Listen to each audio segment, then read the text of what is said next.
も見れた先を走っていた君の姿はもう見えないそこにはあったんだゆらゆらと揺れては今にも消えそうな僕の指に触れたものが手を挙げてよいつものように声を聞かせてよハローハローハロー凍りついた一つの誓いそこに刻む世界もう何回燃えていたいと叫んだの真っ赤な未来今打ち抜いた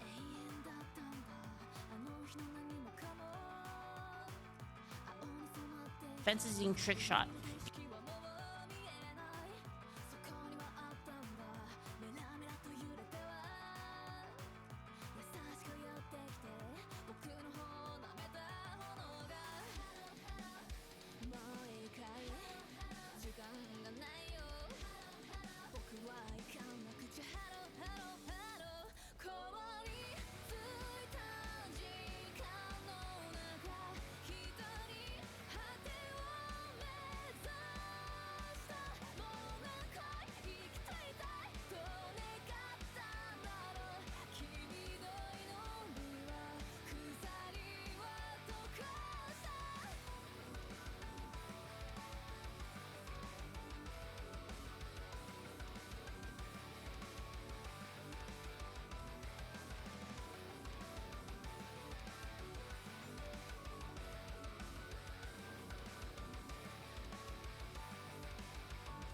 凍りついた弾丸を今その日にかざして終わりにしようこの手で全部僕が歩いた道をたどって立ち向かうんだ今の僕は負けない進み出した時計の針そこに刻む証戦場をかける炎もう一人じゃない約束の地へ足を止めないで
Hello?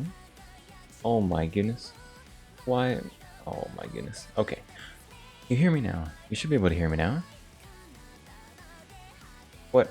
What on earth? What a debacle. Hello. Now, hello. Um, do I sound okay? Hello? I guess this is okay. Okay. I do sound okay. Good. Okay. Shh. No, no doubts. No doubts in my mind. Of course, obviously. So, welcome. Cinnamon Santa first. Hail, hail. Cutie Bell, welcome. Fruit Salad Puncher, welcome. Oh no, everything broke. Yeah, it's fixed now. It's okay. So,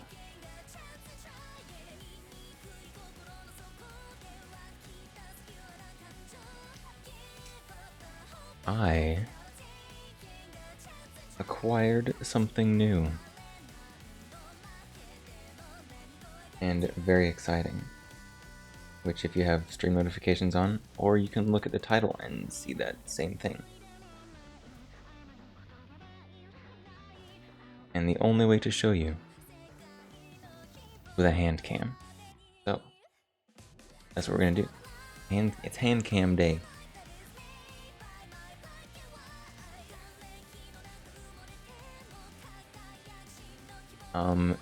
The quality is still not going to be wonderful, but the lighting should be better, and therefore the quality a little better than last time, which was an absolute just scuff fest. Oh. Let's try it out, I think.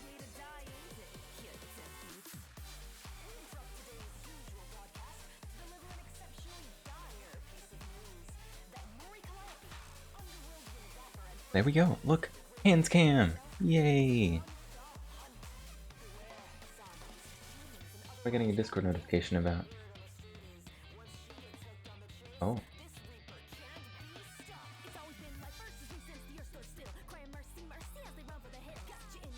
There we go.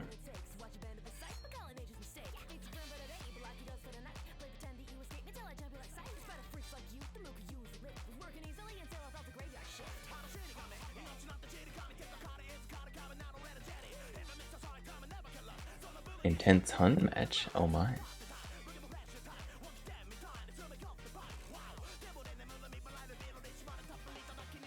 So here, one of these is my new thing. I already had 3 of them. So for those of you who have been here a while, you have seen the 3 of them that I already had. My watch? Take it off? Why? It's not gonna DOS me. It looks like a smartwatch, but it's not. It just shows the time and counts my steps. Reflection? Man, if there is somebody dedicated enough. Took it off the last 2 times? Yeah, it's just because it's uncomfortable. Well, I now yeeted it across the room, and I will never be able to find it again. And I took it off because, like, it's uncomfortable to, like, lay my wrist on the desk with the watch there.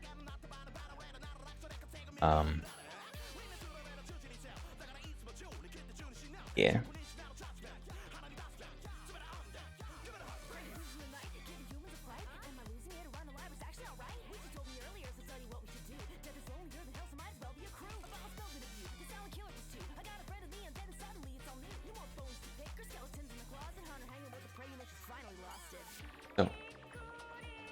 So, the 3 that I've already had, FN. Oh, excuse my nail polish. It's kind of getting time to, like, take it off, but I haven't. So it's a little scuffed right now. Ignore it. So, right here, we got our Peak 365 XL. This is in fact empty. I'm going to just show all of them because safety is important. SIG P365. Here we've got the FN 503. Got the Canik TP9 SFT. And my newest addition, the Boberg XR9.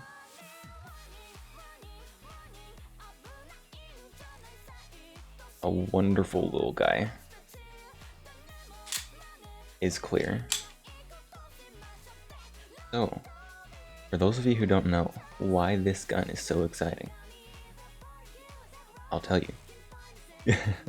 So, this gun is a bullpup pistol. So basically, the barrel starts further back, so it can have a longer barrel. Theoretically, that's important for like the velocity of the bullet as it comes out the muzzle. In reality, does it matter that much? Probably not. But the barrel of this gun is longer than the barrel of this gun.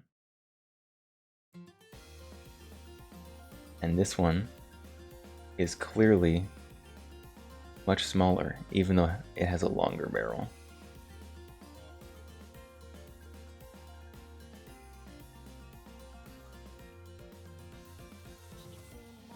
So,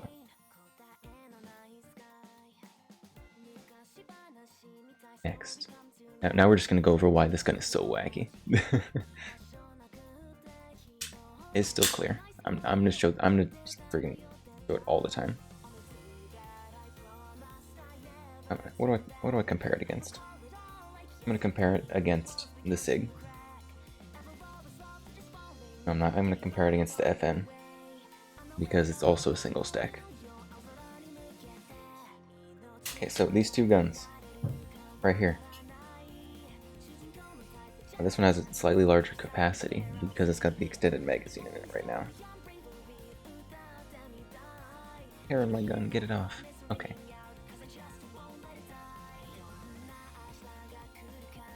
So, let me grab these snap caps real quick. Keep them in this nice little extra Glock mag, even though I don't have a Glock.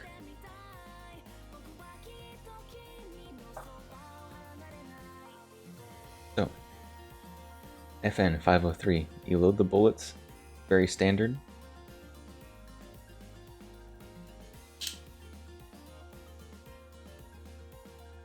Like so. Just throw them in there. But first, the Boberg, however, put them in tip first, which is backwards from everything, if you know anything about guns.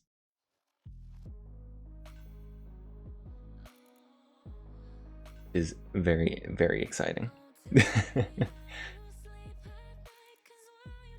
So how these usually work, for those of you who don't know, is when you pull the slide back, or whenever you shoot it and the slide moves back, it moves back. And then as it moves forward, try to do it slowly, it picks up the next round as it pushes forward. And it doesn't work very well when you do it slow, but it just pushes it forward and up into the barrel. And when you shoot, it comes back, throws it out, pushes the next one forward, up into the barrel. Theoretically. It didn't get over the extractor. Like that. Or the extractor didn't go over it. Speaking backwards. But. And repeats. That's how normal guns work. This one, however, excuse me while I try to put the magazine in backwards. This one, when the slide comes back, you saw a little bit there. I tried to do it slow, but it didn't work. It lifts up the round on a little elevator in there, and then pushes it forward into the barrel. So what it's doing is it has a little claw that grabs onto the back of the case. It's not closed. There we go. Grabs onto the little rim on the back of the case. The little claw holds onto that. Please focus. Okay, or not. That's okay. A little claw grabs onto the back of this, pulls it out the back of the magazine, lifts it up on a little elevator, lifts it up, and then pushes it forward.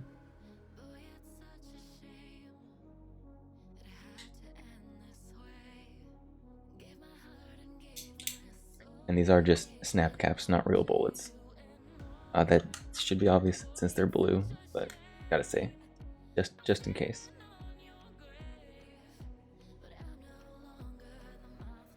They're so cute. We won. Oh, your intense hunt match? Congratulations on winning. So I'm gonna do this slowly again. See if I can do it slower than last time. So, come on, focus up here. Come on, you can do it.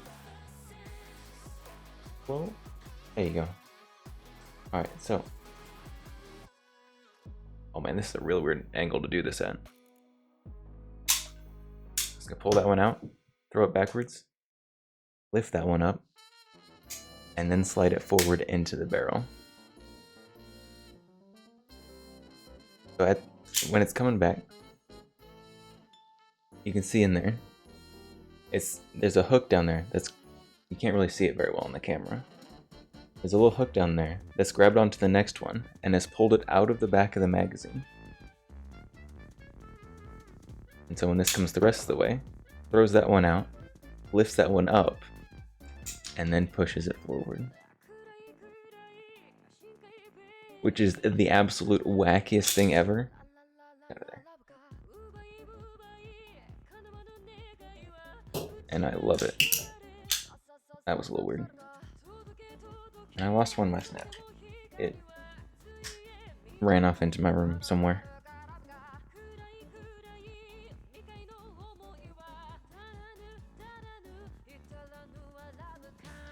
You hid in the corner while the girls carried you to victory. Nice. As it should be.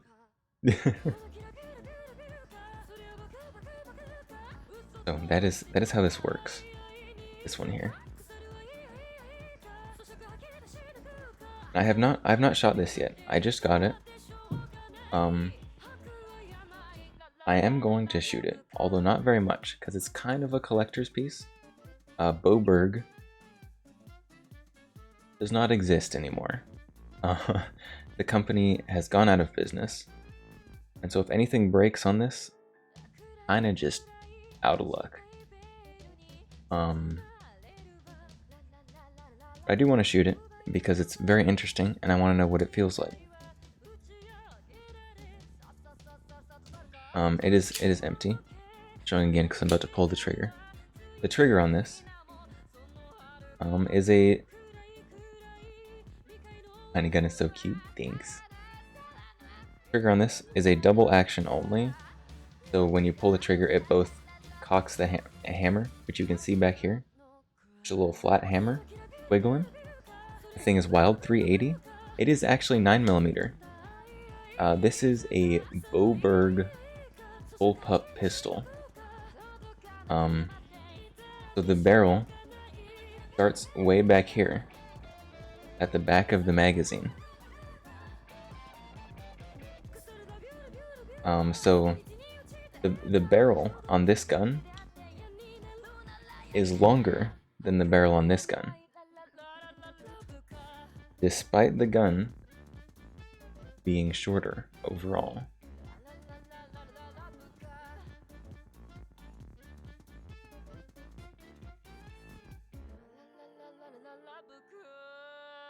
Nice find, thanks. They are incredibly hard to find. I did not think I would ever find one, and then one showed up, and I had to have it. You killed 4 out of 8 people in that hunt match? Nice. Very good. the trigger on this is double action only. It is hammer fired. But it looks a little funny when it's firing. It's got a little wiggly boy out the back there. It is a very smooth double action trigger. For double action triggers. But a long reset way out there. But it's very tactile, very easy to tell where it is. It's a very nice little pistol. Too bad the company went out of business.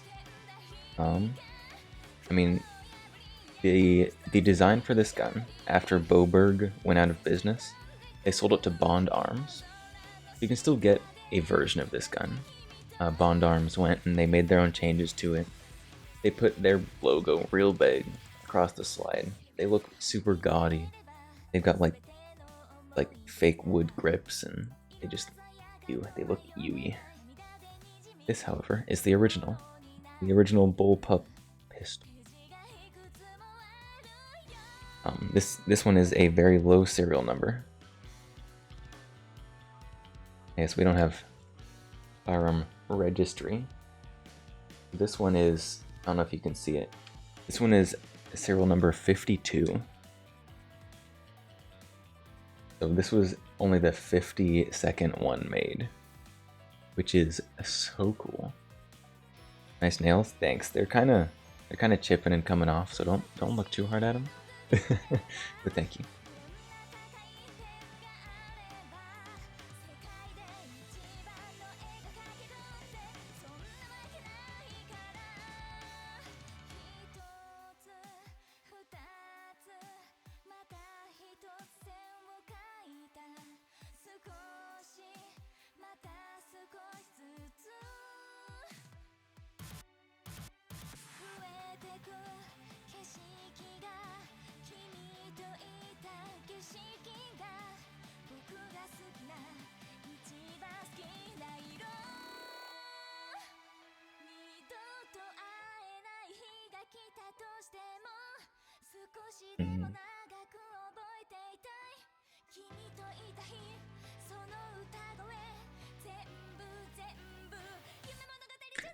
I have your full attention now? Wow, I didn't before. Unbelievable. Gun collection. This is a fairly small portion of it. But I guess I'll say it again. This is my SIG P365 XL. Anik TP9S. Wow, what on earth is the white balance doing? Okay, whatever. Anik TP9 SFT. FN 503 and the Boberg.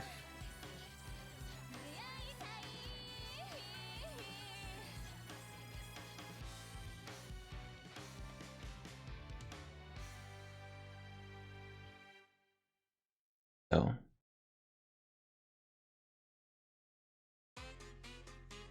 now this is a used gun, although it was very, very lightly used.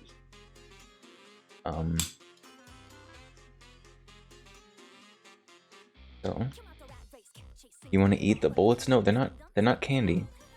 They're also not real bullets. They're just, oh, there they all go. They're hiding. They're just little pieces of metal, little pieces of plastic at the back to catch the firing pin. They're shy. No, they're not. No.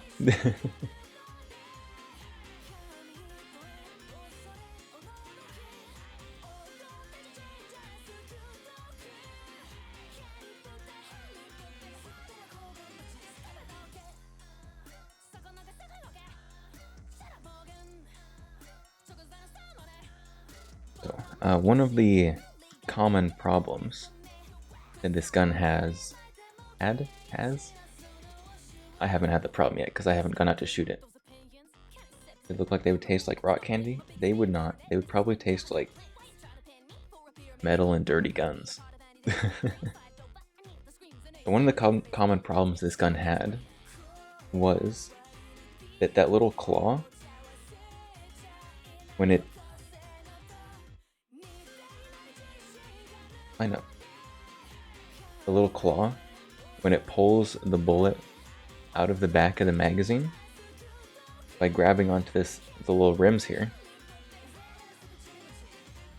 what can happen is, if the bullet is not crimped well enough, I guess if the case is not crimped well enough around the bullet, then it'll pull the case off the bullet, because the slide is coming back real fast, because you just shot off around a 9mm, and so that thing is flying backwards.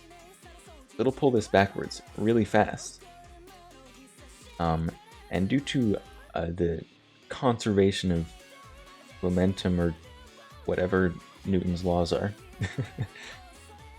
the bullet up at the front, which is heavy, wants to stay still. And so if your case is not holding on to that hard enough, then it will literally rip the case off the bullet. Which does not go well for your shooting when the bullet is no longer in the casing. So yeah, that's a thing that can happen. Whenever I finally get out to shoot this gun, I do want to try to make it happen, just so I see it with my own eyes. Although it'll happen really fast. I won't like actually see it, I'll just see like the aftermath. But I think it'd be pretty cool.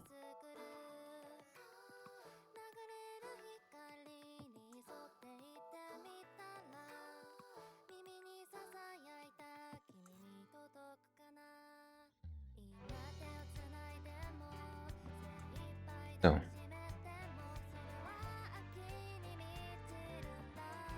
I happen to own the perfect one that never misfires.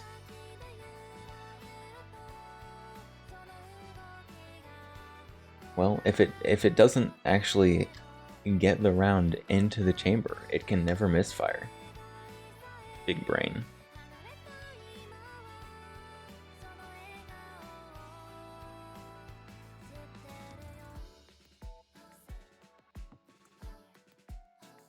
So I already said I did get this used, very lightly used. But I want to take it apart, be sure it's all clean and nice inside, because I didn't get to do that originally. The gun shop I bought it at doesn't like people taking apart guns for some reason, especially when they're weird ones. So I'm gonna be taking this apart, doing just like basic cleaning on it,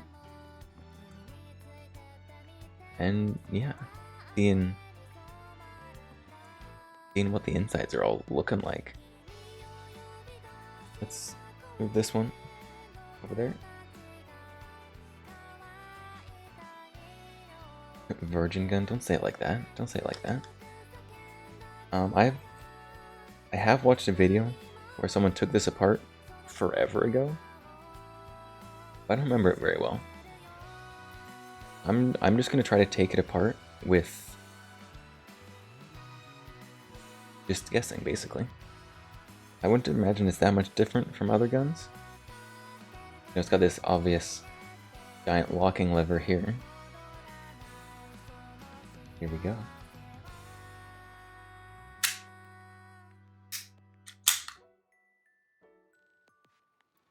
Well, that part was easy. Let's just look around in here.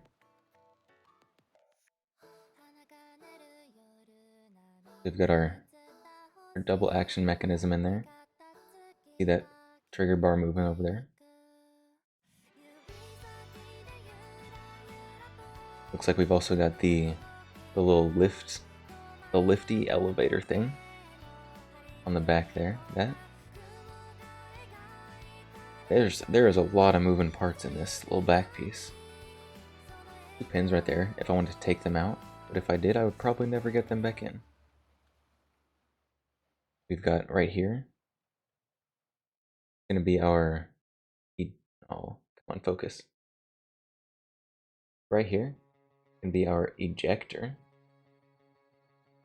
spring loaded, so that whenever the slide gets back far enough, it kicks the used empty case out the gun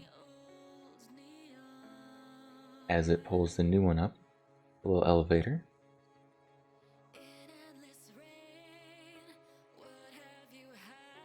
The trigger spring up there, I guess that's what that is.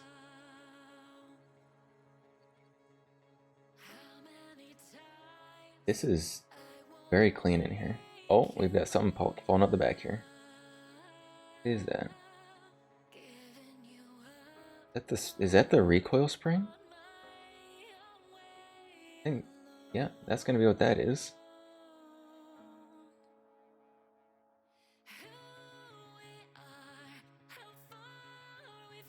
Recoil spring and guide rod. Very small. I guess it has to be for to leave room for all the rest of this mechanism. So here you can see a whole lot is going on.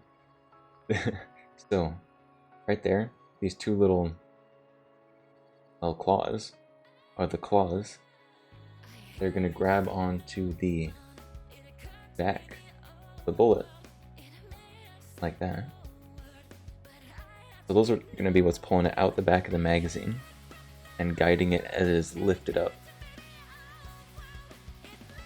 into the chamber.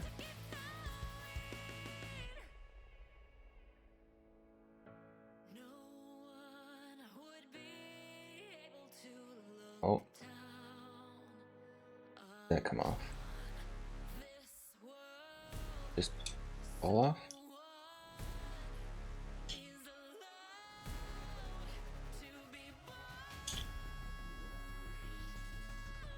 And then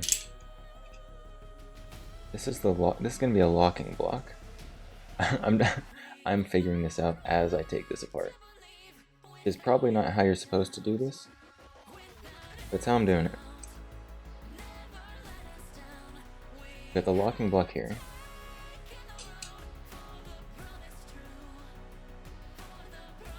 You can see it's got a rotating barrel. You can see it rotating a little bit in there. Locking block. This is the block that locks it into battery. The locking mechanism. So it's going to be a rotating bolt, kind of like a PX4. You're familiar with those. Very interesting. All this mechanism back here. I am not sure how it comes apart, and I don't think I want to take it apart. I would probably never get it back together. Locking block come off. It just... I don't know how to get this barrel off, actually. Does it tilt and slide back off? No? I don't know how to get this barrel out. This is like a puzzle.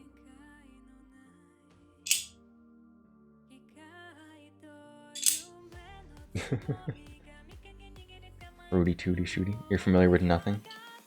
Yeah. If I had a PX4, then I would grab it and show. Because it's got some, rotating bolt, some similarities. Obviously all this nonsense back here is very different. We've got the...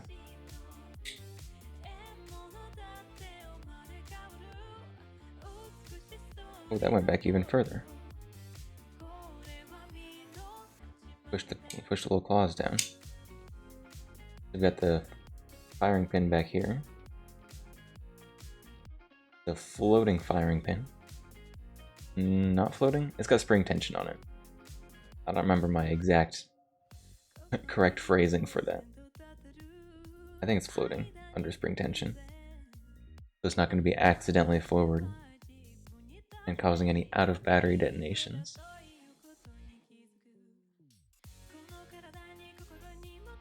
I still can't figure out how to get this locking block off.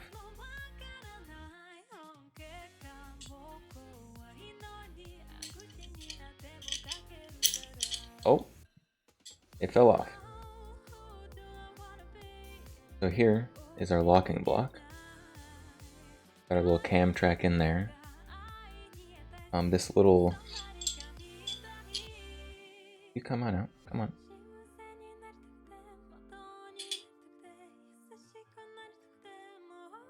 This lug right here is going to be running in this little cam track. And right now just the locking block is rotating on the barrel because I'm holding it by the barrel. But this is going to be held stationary in the rails in here. And that little track is going to be forcing the barrel to rotate in and out of battery.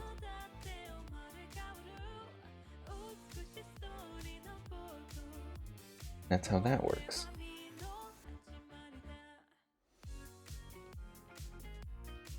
So even though this was a very lightly used gun, I expect to have to clean it a little bit, but it's looking like it's not even like leaving any residue on my fingers. So whoever the previous owner of this was, luckily, was a very clean gun person. So now let's see if I can get this back together. Guessing this first part's gonna be the tricky part. I kind of just like accidentally wiggled this out. I'm not quite sure how it happened.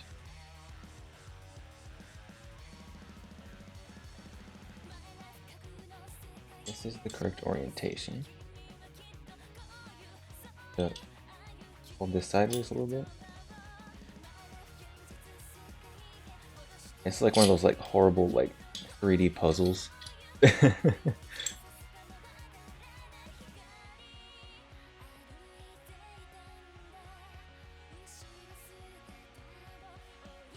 Oh, it's got some kind of... What is it locking on back there?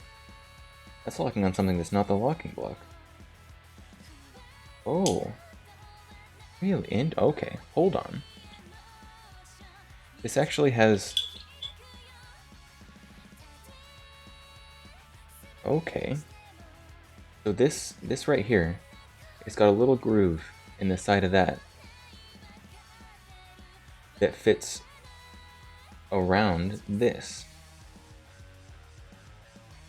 and acts like a lug. So this is a single lug rotating locking bolt. That is very interesting.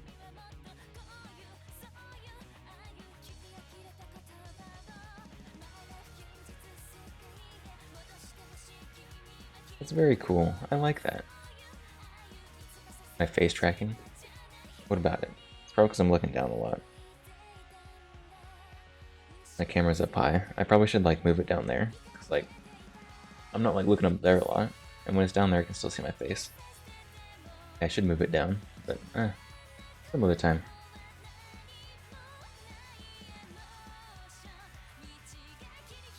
So now let's let's get back to try and put this together. Back together.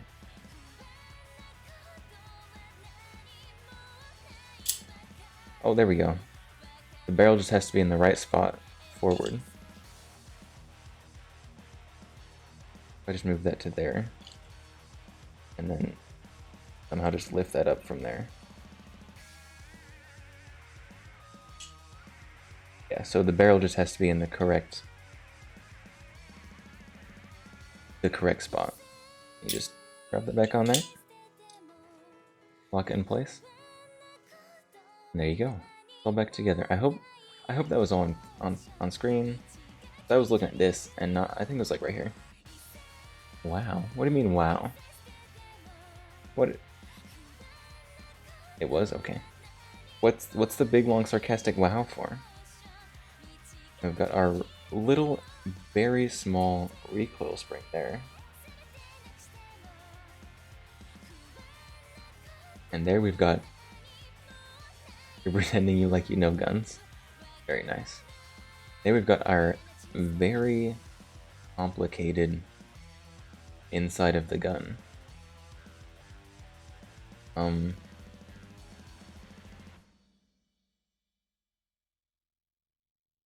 Oh, I'm gonna take apart one of these other guns here real quick, so we can compare the insides. We're gonna look at their insides and compare them.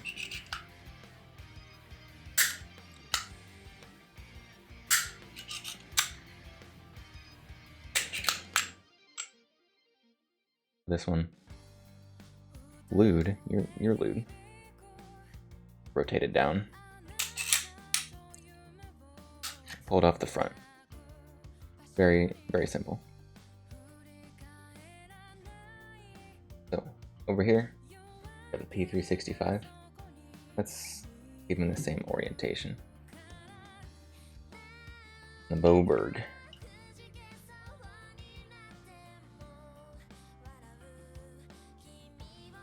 There we go. Now they're in the same orientation. This one here, the 365, as you're looking in there, it is much simpler. We've just got our sear right here that's held back. When you pull the trigger, it's going to go forward. And the barrel, I need to clean this. Leaving horrible yellow factory paint on there. Don't know why I haven't gotten that off yet. The barrel moves forward and back. The simple tilting bolt locking system, like almost everything since the 1911. And it's got this very large standard spring that goes below the barrel. This thing, first of all, got all this wackiness back here. Rotating single locking lug barrel. And this little tiny spring that goes all the way down the side to the back. And that spring is going to be sitting right on this little edge right there.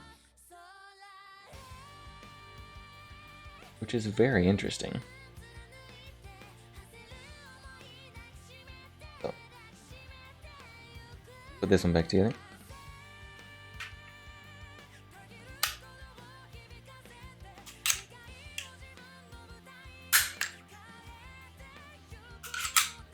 There you go. You feel like the spring is there for flavor. It doesn't do much. That is this little tiny spring, although very long, is the main recoil spring. It's just a little guy. It's super cool.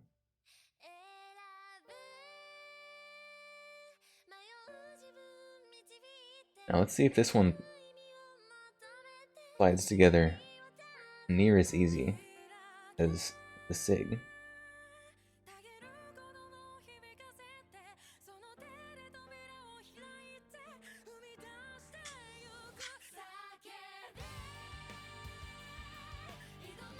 We got barrel.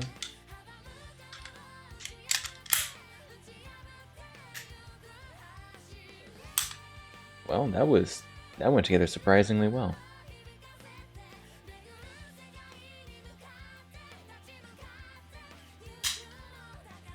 There we go. Probably shoots like a hand cannon. So theoretically, the recoil on this shouldn't be that bad. I would imagine the recoil on this would be better than a gun of this length. Another gun of this length. Although another gun of this length would have a barrel that was this long. Instead of this long.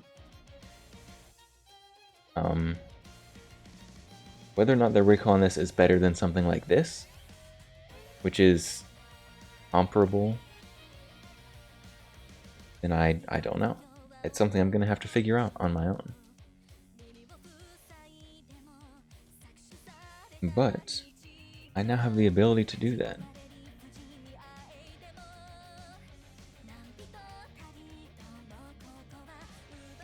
So that is the Boberg, the bullpup pistol. So there's still a company that makes not this exact one, but the design. Awaiting results? Yes, awaiting results. So Bond Arms currently makes a version of this. They bought the designs of this gun when this company went under.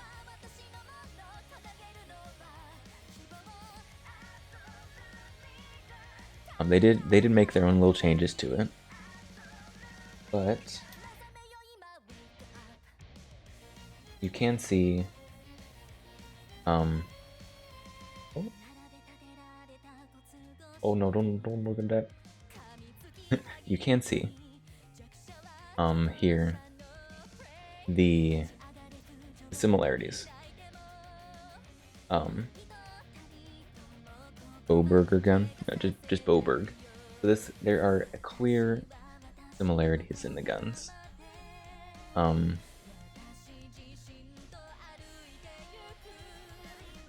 There's also some clear differences.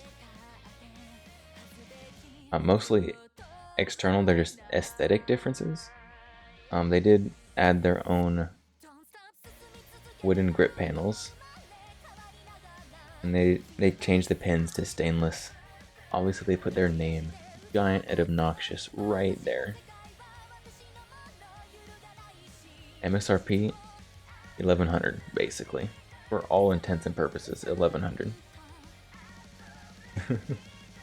So.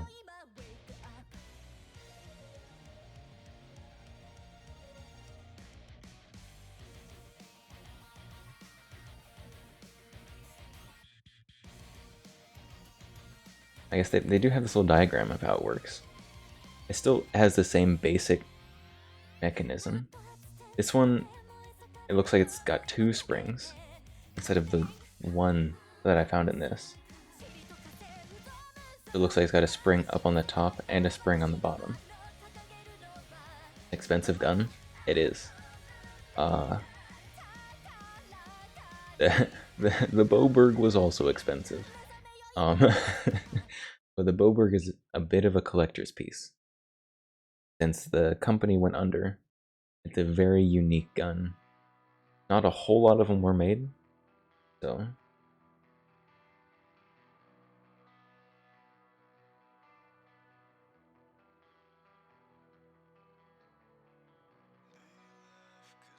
Wacky Wild gun. It is very wacky, very wild, and I love it for it. Well, you feel guilty spending $90 on clothes? Oh no. So that's the Boberg. I believe that there is. I feel like I've seen it.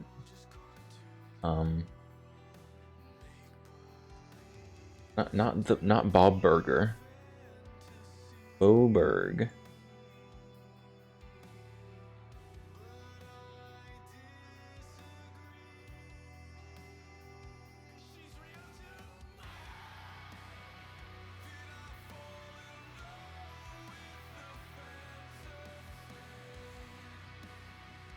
Booberg? No, it's not booby. There's no boobs in it. Yeah, Forgotten Weapons does have a video on this.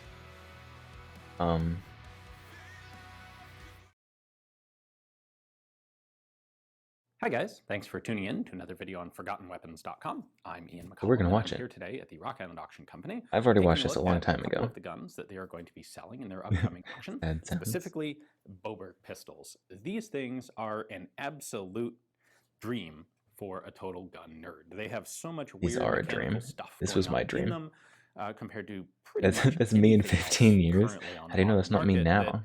They're just awesome. The problem came when we tried to translate awesome into lots of commercial sales, and that's where Boberg ran into some issues. So this project was invented by a guy named Arnie Boberg, lived in Minnesota. He's an engineer and Minnesota, had been tinkering with guns for a while I'm not smart enough yet. When he got his kick to I will actually never know as much produce as his own Ian. gun and create a company was in 2009 when he was laid off from an engineering job. So got the Moving spark to the do top, it's in something the way on of the his own, guns. got some capital, set up a company, and in 2011 released the company's first pistol, which was the Boberg XR9S. That was That is the followed one I by have. the XR9L, which is the slightly longer barreled version of the 9mm gun, which unfortunately I don't have an example for you of today. And then in 2014, they released their third product, which was the XR45S. As you might suspect, a 45 caliber version of the same thing. You can just move CC. The whole reason for these pistols is to Move maximize what does that barrel mean? length while minimizing overall length. The bullpup thing. You just except move in a pistol CC. Instead of in a rifle. So that Plus, requires yeah, you just click on it and totally drag new it. style of magazine, totally different style of feeding. And then, since you're on a roll at this point, let's just go with one of the weirder operating mechanisms we can come up with. Say, You didn't know that. You can put it right in the middle of the screen if you want. Take a look here and see what all the cool mechanics are inside these things. Here they are up close, the 45 and the 9. And let's start off by actually getting a little bit of size. Suffering for no reason. Oh yeah, I drag them around all the time. This is a Glock 43, and it's one of the most comparable alternative carry pistols to the Boberg 9S. So these two guns actually have almost exactly the same barrel length, but as you can see, the Boberg is about an inch shorter overall. So that's the benefit that you're getting there. One might ask, what's the point? Why is that relevant? And the answer is, well, at least Arnie Boberg's answer, I suspect, would be Arnie barrel Boberg allows you to have more velocity, which in turn also leads But to what a better great name, expansion Arnie. in hollow point type bullets, and is more effective. And that's why it is worth having more barrel length. And of course, having the smallest gun you can makes it the most easily concealable. So that's the justification. And we can see the same sort of comparison here between the probably short 45 for caliber Arnold, Boberg probably. and a Glock 30S. Again, they have virtually the exact same barrel length, but the Glock is definitely a bit longer. Now, normally in a semi-automatic pistol, you're going to have a cartridge sitting about here in the magazine, and the slide's going to go back, open up. I did the already chamber, kind of and when it explain comes this, forward, but it's going to push around up nobody into the can barrel. explain things as well as Ian. Just like that. So the magazine is behind the chamber. On the Boberg, however, the magazine is actually set up backwards, and the cartridge is pulled out of the magazine rearward, lifted up, and then pushed into the chamber, which means you can have the chamber basically parallel to the magazine. So when this feeds, Weird. it's going to pull the cartridge out the back, lift it up, and then drop it into the chamber. Wait, which part is weird? And All thus of it's you get weird. your long barrel in your short pistol. Let's pull this apart and see how that actually works. Disassembly is... We're going to see if I thankfully disassembled simple. it correctly. Pull the slide all the way back, rotate the I leg disassembled forward, it successfully. slide back, But was it leg correct? forward. Now the slide just comes nicely off the top of the frame. We have a recoil spring. The locking system, because this is a locked breech pistol, is a rotating barrel. So we have, that's how it's actually going to cycle. We have this lug on the bottom of the barrel, and it is locked into the frame. You can see the half round cutout there. That mates up with this right here when the gun's disassembly catch is in the assembled position. So this lug remains fixed to the frame. As the slide starts to go backward, that is going to force the barrel to rotate. So there we go. Right there, it's going to start to rotate. You can see it more easily at the back than at the front. Just a little bit of rotation, just enough to disengage locking lugs. And then it's very little, like maybe 15 degrees of rotation. Go through the whole feed cycle. And when it locks up again, and he's got a lot of oil in there. Here, the lug continues. A lot of grease. We can further disassemble this by opening it all the way up to the front, lifting this lug out. So there is grease on here, and that is done very deliberately to aid in proper cycling of the pistol. Wow, that is a lot of grease. You can see the cam track right here. Like this gun's well lubed. It is all lubed up. There are 3 lugs in total on the barrel.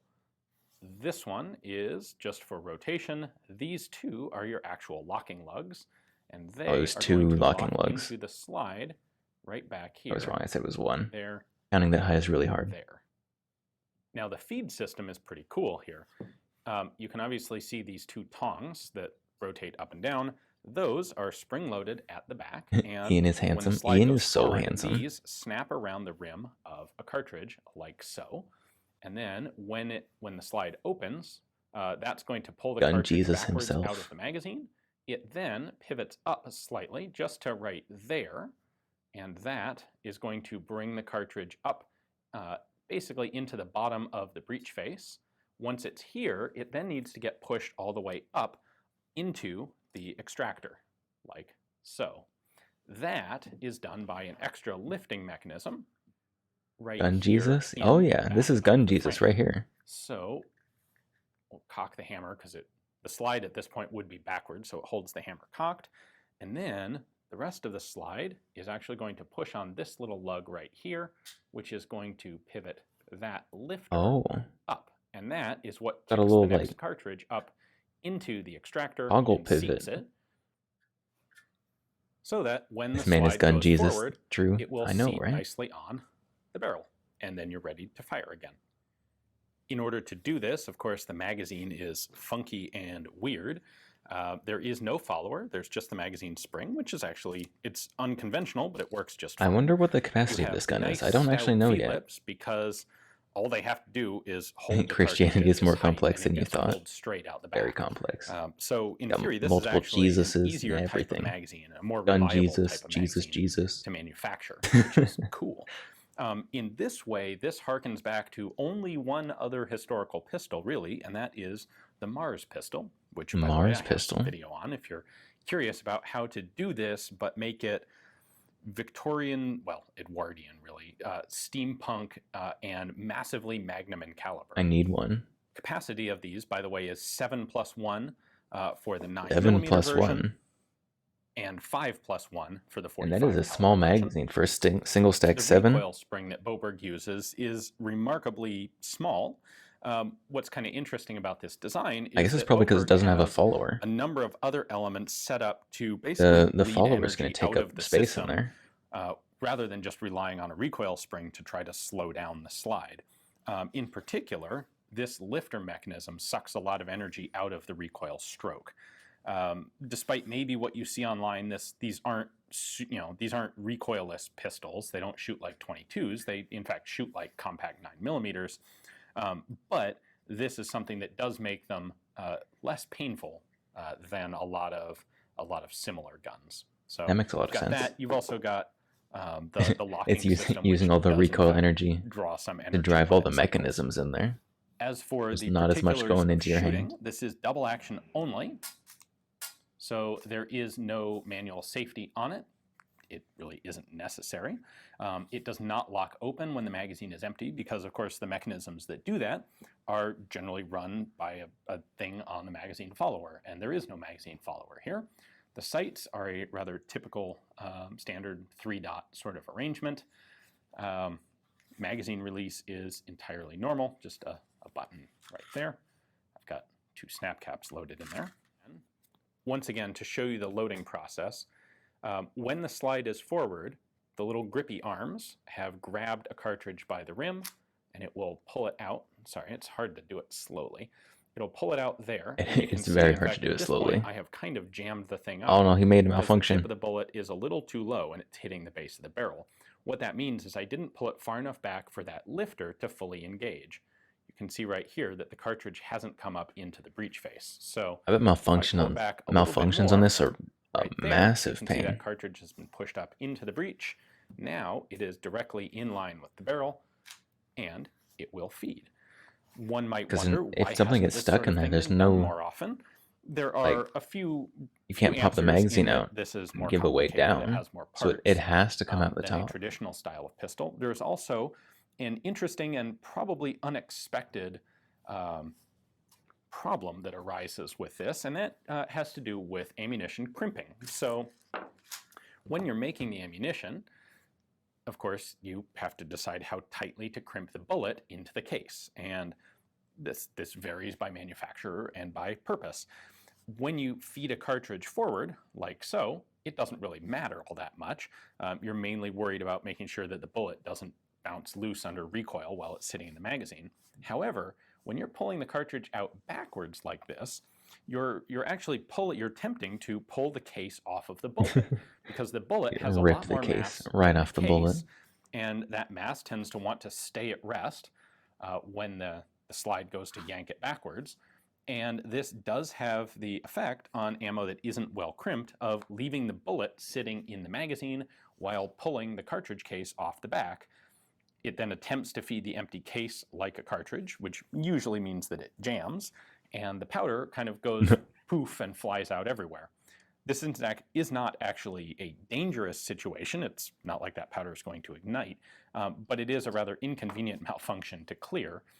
And Boberg has to be right up front about this from the very beginning, maintaining a list of ammunition. Clear that malfunction. I wonder what that's like. Pistols. So clear out the bullet that is and the an case. Unfortunate complication as a result of this very unique rearward feeding system. Unfortunately for Boberg, the project didn't go entirely according to plan. I don't know any details of the company's finances, but in 2016, the whole project was sold to Bond Arms, a good established firearms company down in Texas. Bond Arms is kind of obnoxious. Slightly rebranded kind of it, Gucci. and they are now selling it as the Bond Arms. They slap their big old logo on the guns, and it just makes it more expensive. To get out because it wasn't a financially soluble company at that point, or whether he just decided it wasn't all that much fun anymore working in the firearms manufacturing industry. I don't know. It just wasn't fun anymore. The upshot is that the original Boberg pistols have already become collector's pieces. Because if you get one now from Bond Arms, it's going to have different grips and a different finish and a different name on it. So if you're the true collector type, of course, you need to have the originals. Now, I'm now a true collector's type. I've got a real big boy collector's gun. They laid eyes on a Boberg pistol, but I've got some other guns that are like almost collectors. This one clearly, really cool. Just clearly not is a collector necessarily item. Everyone's cup of tea for daily carry. So if you're interested in either of these two, they are coming up for sale here at Rock Island. And I am not. This is absolutely not going to become my new everyday carry gun. Estimates for the prices and all that sort of thing, as well as, of course, everything else that's in the upcoming sale. Thanks for watching. You're welcome. There's the Mars that he was talking about. Man, that is wacky. I want one of those too.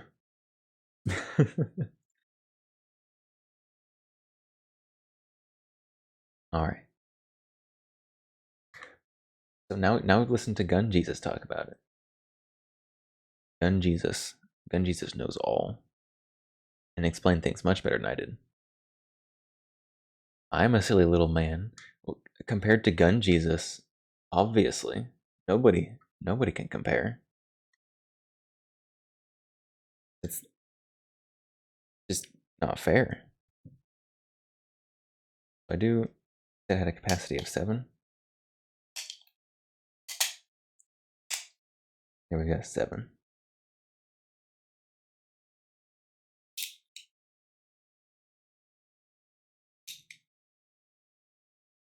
I think it can get so many more in there because it doesn't have a follower. Followers take up a lot of space in a magazine. You really like the blue bullets? You can buy them for yourself. And have some little blue bullets just sitting around. They're on Amazon. They're not very expensive. We've got 7. Man, these get right. You can see the blue bullets in there. They get right down to the bottom there. Oh, the floor plate it's flexing out. The floor plate is bulging from the spring. Let's take one out. That's a little uncomfy.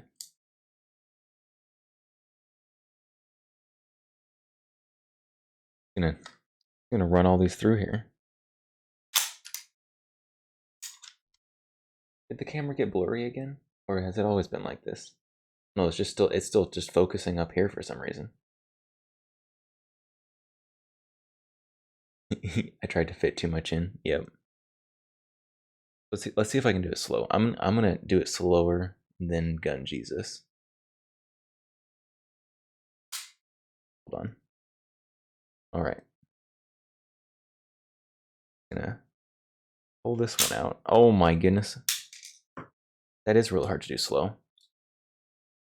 I'll lift it up and push it forward. I'm gonna do this slow. I've got 5 more tries to do this slow.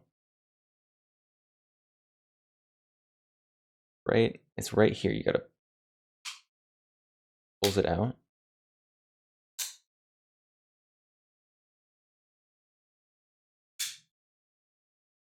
Man, it just yeets that right out. Picks that one up, lifts it up, pushes it forward again.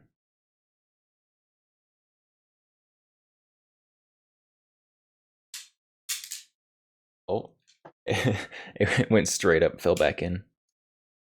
Was that all of them? No. The claw didn't grab the next one. Hold on. Oh, it might not have gone all the way forward. Yeah, I don't think it got all the way forward. I didn't let it all the way forward. That's my fault, not the gun's fault.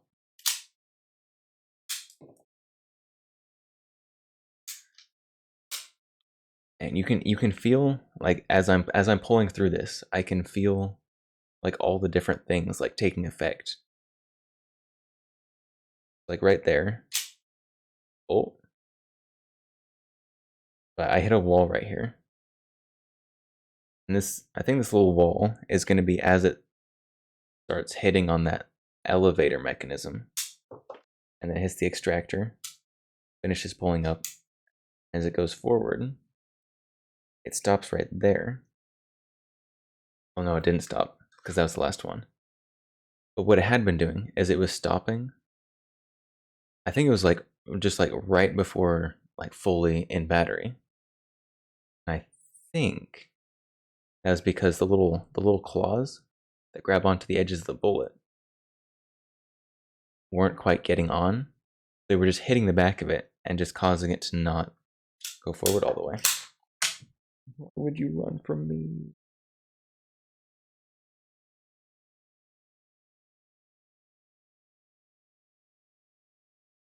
Alright, there we go.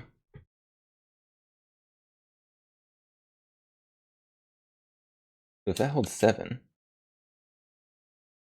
that means that this little tiny magazine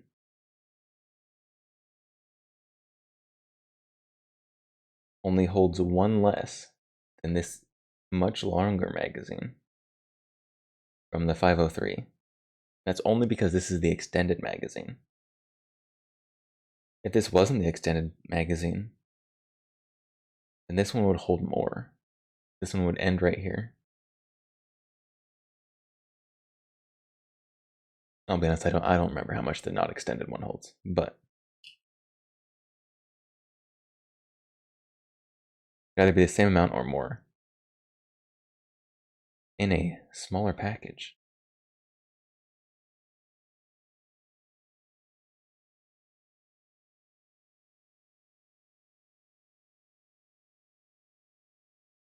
More yummy blue bullets? No, they're not. They're not snacks. You were a Tide Pod kid, weren't you? It's nice, colorful. You ate it. You probably eat a poison dart frog.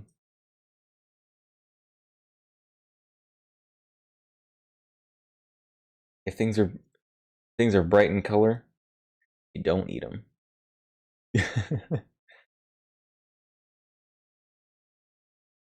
Not always about size. What the Boberg proves. You do it better when you're smaller.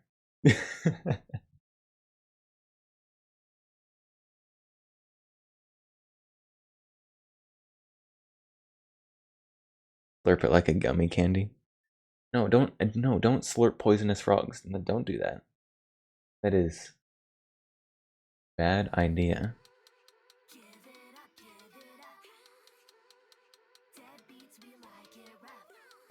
So that's the Boberg. Let me put these snap caps back in the Glock magazine where they live.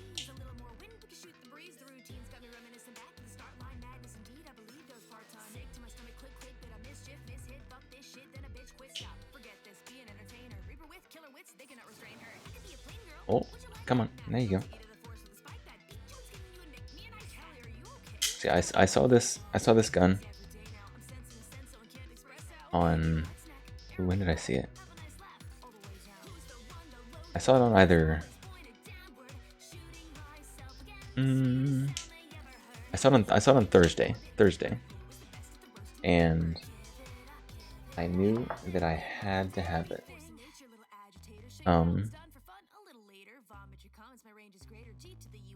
And so I had them put it on hold for me because I'm cool with them, and they'll do that. And so I went back on this last Sunday, yesterday. I got it. So very cool. The very low serial number came with the original box, magazine, all the stuff that collectors like, that I like. So fantastic little guy. Very wonderful.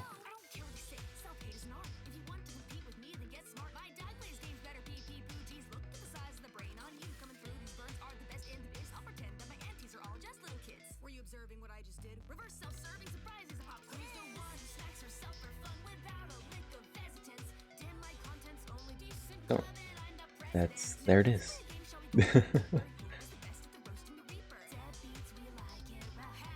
And I brought out some other smaller guns just to compare it to.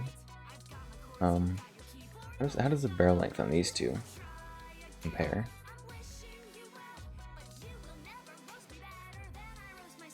Line up the back of the barrels. There we go. I'll line up the back of the barrels on these. Obviously this one just has a longer barrel, like in general.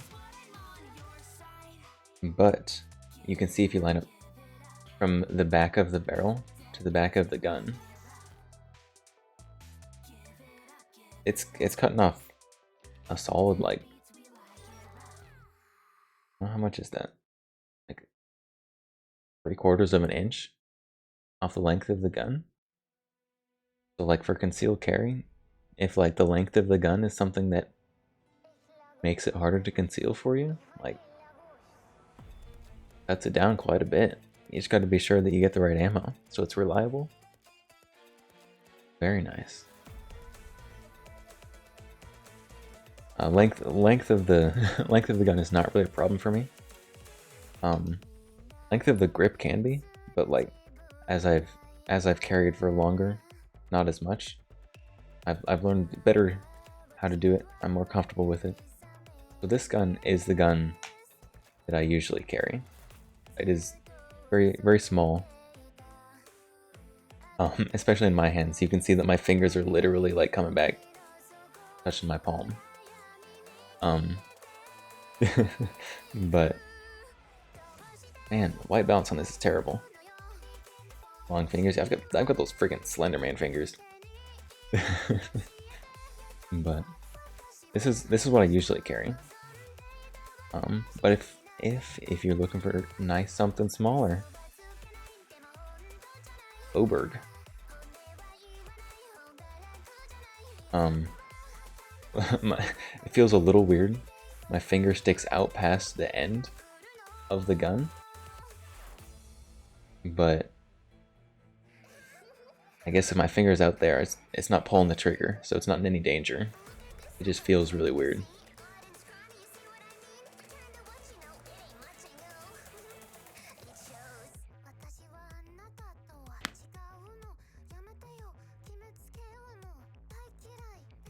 And this, speaking of grips, the grip on this gun is, so first of all, it's very skinny. You want to hold a revolver? I hate like the ergonomics of old school revolvers. Like that's like before they learned what ergonomics were. And so like they don't feel good in my hand. Like they've got that grip that just goes, it just goes out. Like there's no like curve back down that follows your palm. Like, even this one has it, even though it's smaller. It just goes out. They do look good. They do look good. They have a certain aesthetic. They're not comfortable to hold. I don't care what some random old man in the gun shop will tell you. Revolvers are not comfortable to hold. At least old school revolvers. There's some new revolvers that I like the feel of in my hand.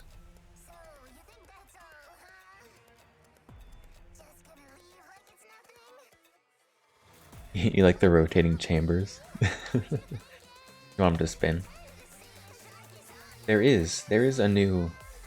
Oh, there's a new revolver coming out from at SHOT Show. Here, hold on. SHOT Show. Those of you who don't know, is the big gun thing that happens every year in end of January, early February. Where all the companies are releasing their new stuff. There is a company, Zenk, who is making a revolver, a bullpup revolver. So here, let's jump here. This is a revolver. It is just coming out. I don't know when exactly. But so most revolvers, I don't have one here convenient to show. The revolving is happening up here, like above or in front of the trigger. And this one moved it way back here.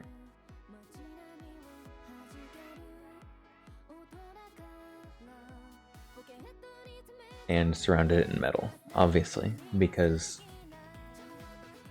what's that? What? Black Rifle Coffee? What? Salted caramel and vanilla bomb? Don't look at the ads. What's the ad blocker doing? It's not ad blocking.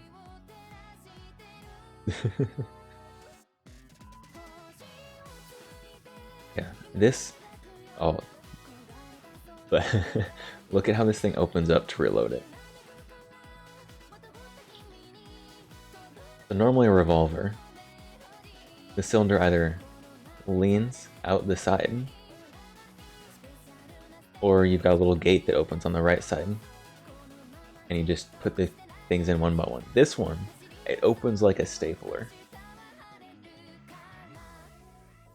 And you know what this reminds me of?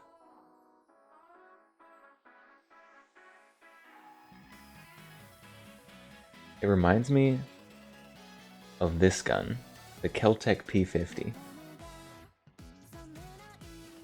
That's the same. That's the vibe. That's the vibe I'm getting from this. Panini press gun. Yeah, it's like a stapler. Panini press. Like that funny, like, open up the top, load it, and close it back down again. Very, very P50.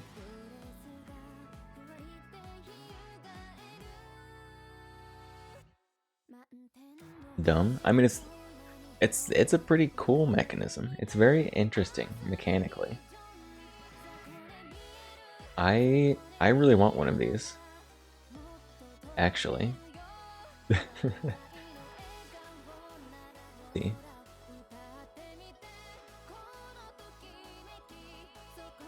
Hot break revolver. Move cylinder all the way back. Hinge. Take something cool like a revolver and make it stupid, but it's very unique. I like how unique it is. Does it look kind of dumb? Yeah, it looks kind of dumb. I assume this is a safety right here, which seems like it'd be super awkward to manipulate, especially with this big bulge right here from the cylinder. But I don't know. That's some. I feel like this would be really awkward to flip.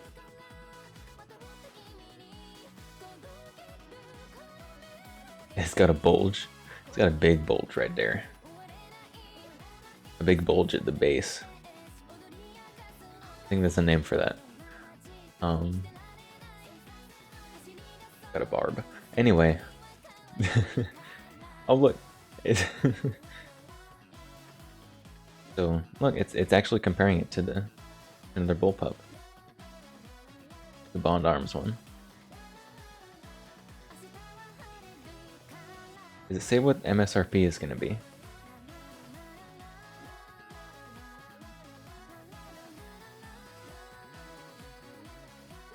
Bond Arms. That's the price of the Bond Arms. I know the price of the Bond Arms.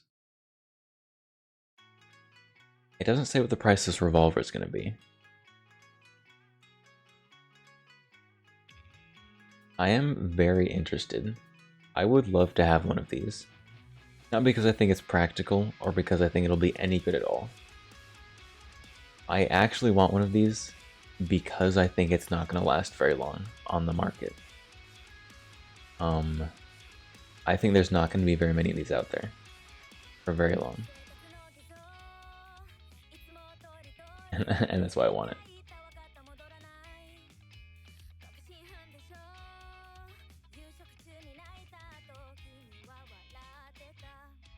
But it's almost certainly going to have to be double action only.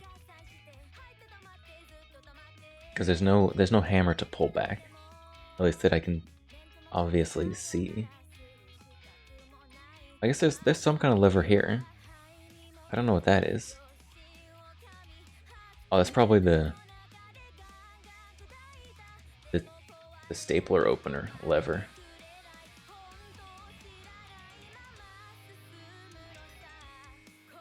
If there's anything else on this.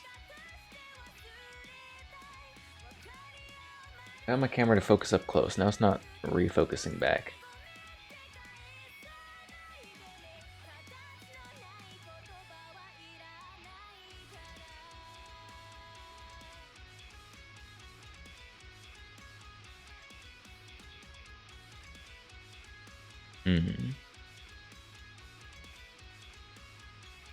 I can't find anything about how much this thing is going to cost.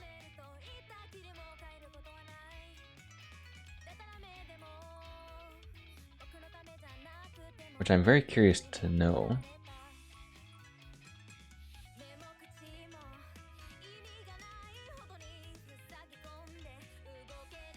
I can't find anything about it though. I want to know how much it costs. Nothing about the cost. I was gonna guess. I'd guess this thing is gonna be.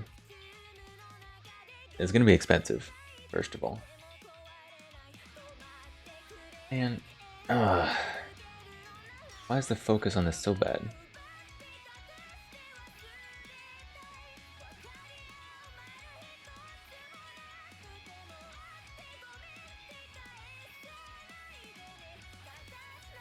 I can't fix it.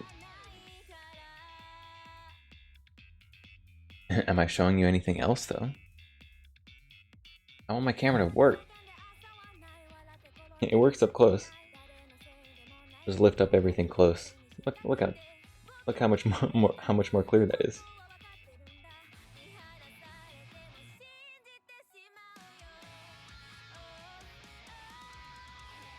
It just why are you like this, camera? Is it a dog on the logo? I think it's like a mountain lion or something. There you go. It's some kind of wild cat.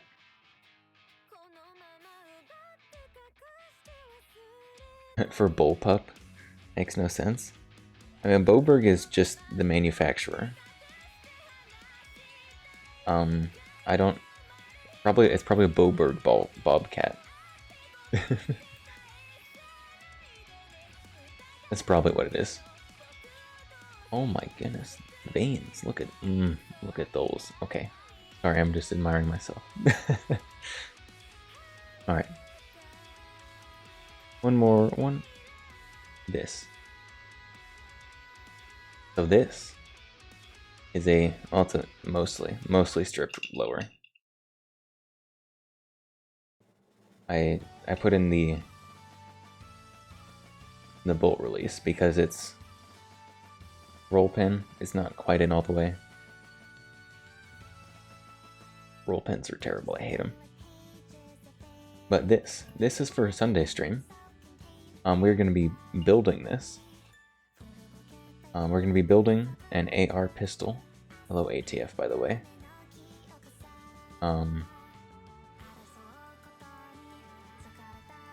So, we're going to be building a bullpup.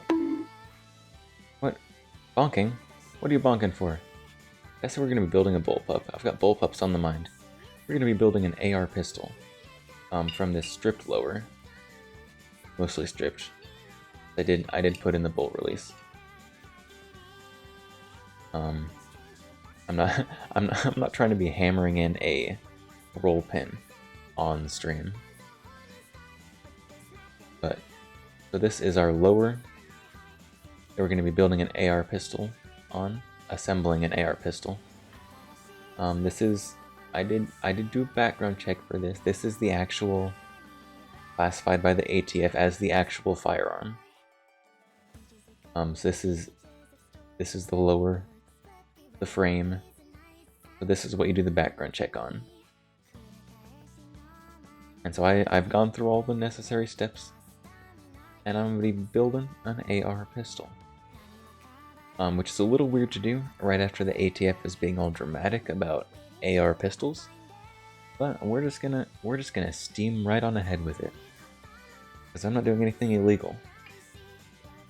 It just feels a little awkward.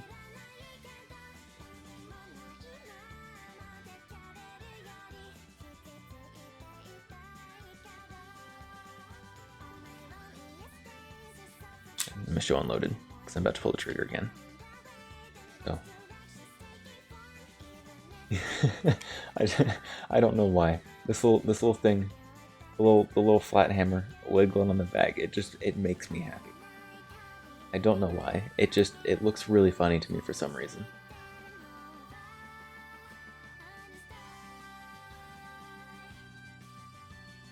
It's wagging its tail. The bobcat's wagging its tail. That is what I came here to show you today. My newest acquisition, my collector's gun. You've found your first pistol? You hope it doesn't sell? Full metal 1911? Has a lot of engravings on it. Oh no. Oh no, not one of those cheesy engraved guns. There's so many like horrible, just like terribly cheesy, just engraved guns out there. Is at my gun shop a while back, we had we've got some like some people who will like buy used guns of like a freaking like pawn shop. And there was someone who brought in this just awful like Trump engraved gun, UE. Had like "Make America Great Again," had all the like MAGA engravings on it. It was so terrible and cheesy. It's not my style, not at all. There are some nice ones though, especially like Cabot, Cabo, C-A-B-O-T. All their 1911s, beautiful. They also cost like $10,000. $1,100. This one's nice. Only like silly tactical advantages. What? Flex on haters. You got to get it engraved with that Call of Duty skin.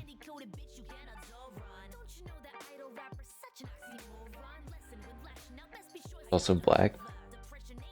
So beautiful. You got to hold it. Wow.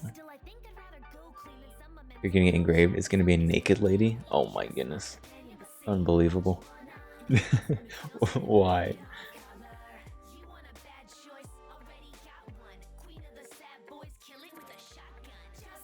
Or a kitty. I mean, cat ladies exist. Cat girls.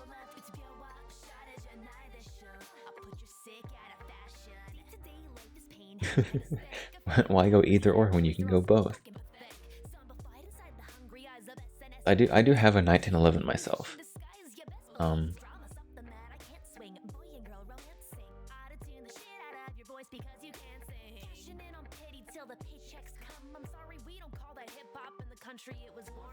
You was a cat girl until you died horribly. Oh no.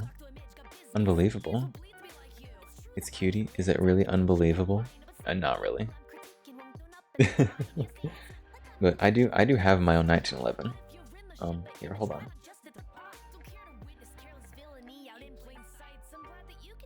I can grab it real quick. Oh no. Here, hold on.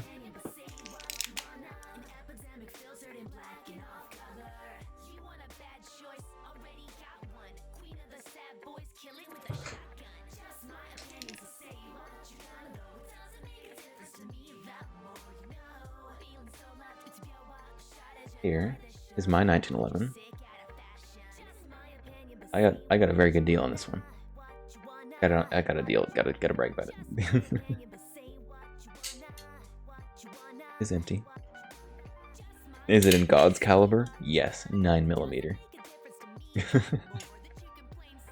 not trying to pay for 45 ammo. That's gross.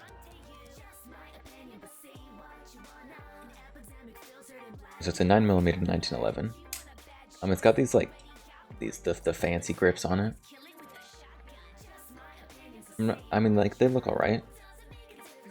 They got the nice G10 grips.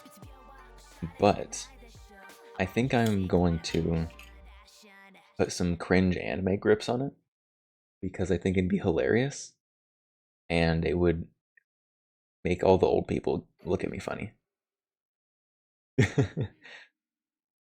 9mm? Yes, it is 9mm 1911. Which means more capacity, more shots, less recoil, cheaper ammo. It's just better. With hollow points, it is as good or better than 45.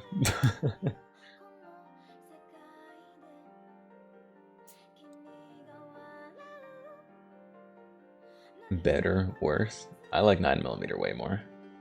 The only reason I would get a 45 is if I was gonna suppress it, because subsonic 45 got more mass on the bullet, so it's gonna have more energy at the same speed at some subsonic as a 9mm, so like a Mark 23 or something. But those are very expensive. None for me anytime soon. That's my 1911. Someday we're gonna have a arts and crafts day where I make and install some uwu anime grips. You feel like I'm a Glock fan? I don't actually have a single Glock. I don't own any Glocks. Make a funny outline here. They don't all fit quite right. I would like to get a Glock sometime, but I don't know, everyone's got a Glock. They're super common. It's just super common. Everyone has it, and they're like not terribly cheap. Uninteresting to me, honestly. I don't have anything against Glock. Like they're very good, very reliable guns. I just don't have any interest in getting one.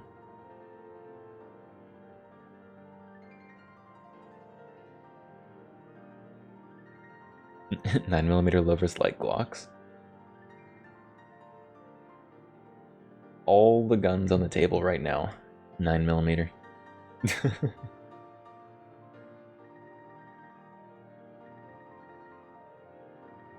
CZ. I don't have any CZs either, actually. The problem I need to remedy someday. I would like to get a CZ Scorpion at some point. One of the old VZ51s. 51? I think 51's the right number.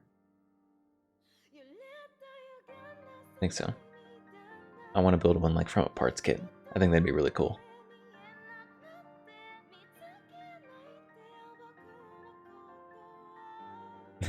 You barely know guns, you have no input?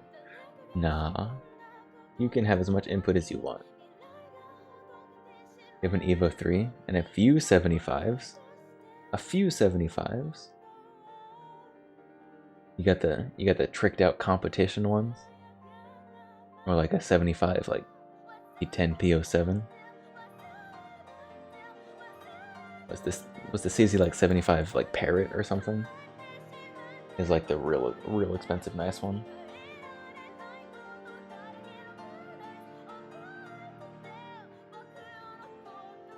Yeah, the Parrot's the super expensive, super like wacky looking one.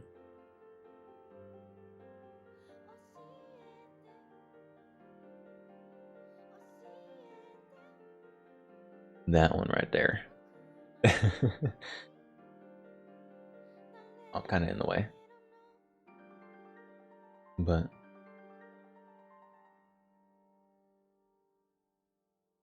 22 small bullets. Also a good number.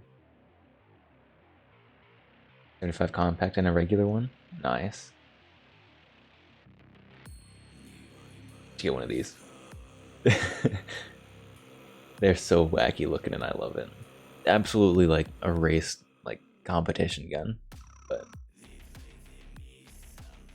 they're wacky and I love that about them. The Colibri. Oh, I love Colibris. I want one. They're so collectors though. I need someone to make the modern Colibri.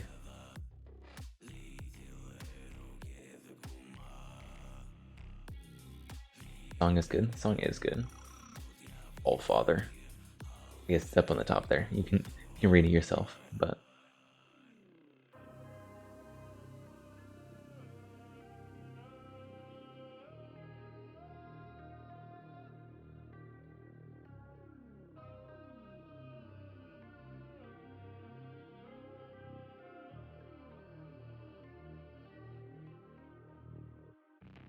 oh, it's a 61, not the 51.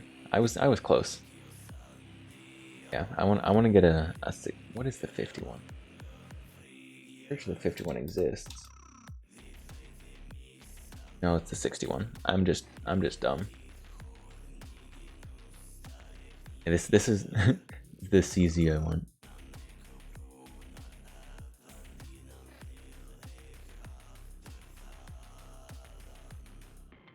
Is it actually CZ? I don't think CZ makes the like modern ones. Eska Zbrojovka. Zbrojovka.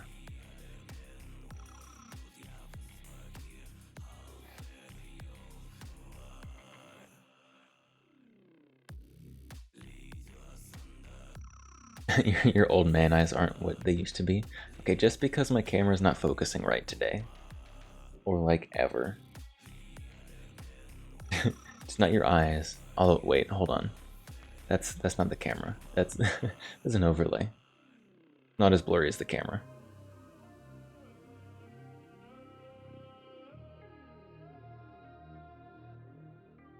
You're losing your left eye. Don't lose your eye. I want a Hino Komuro. Hino Komuro? That sounds very Japanese. Doesn't ring a bell off the top of my head though. What is that? I'm not familiar with that one. That is wacky looking.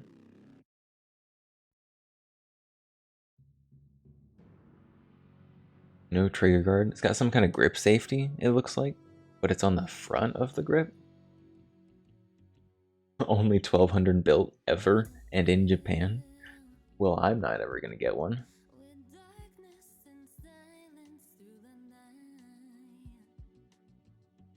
25 ACP and 32 ACP.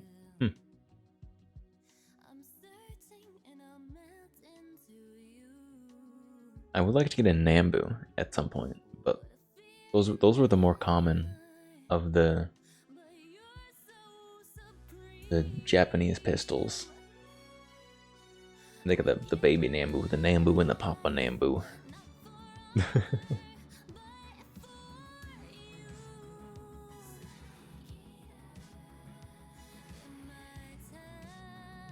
Eight to 15 round. What? That's gotta hold more than that. That magazine's like 8 inches long. This gun looks like if it looks like the guns that like children draw when they like aren't very good at art. It's just a choop, choop. It's no trigger guard, no nothing. This is the gun that children draw on their stick figures.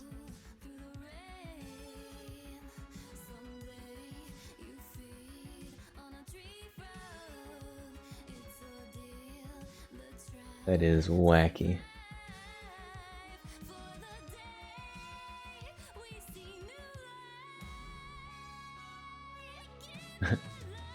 Long dog.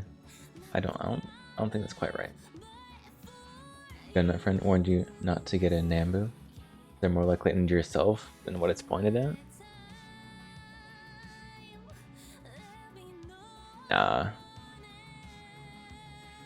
I mean, they definitely had a really bad name.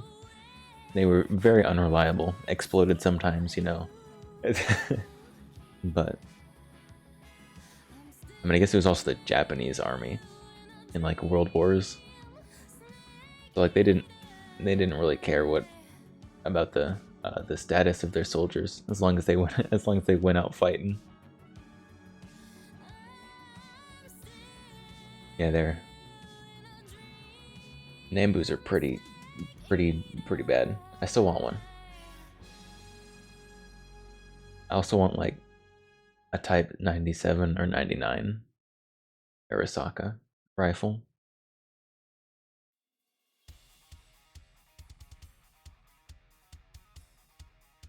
If you buy a Nambu or like any like old like super collector's gun like that, it's not to shoot it a lot. It's to have it in your collection. Take it out, clean it, and admire it.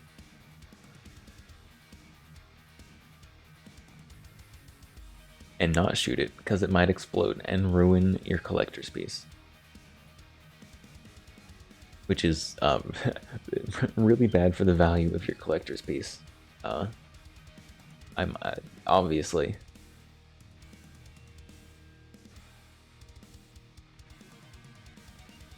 Man, my camera's. Why is it still not focused? I'm not up here anymore. Also, that white balance is real bad.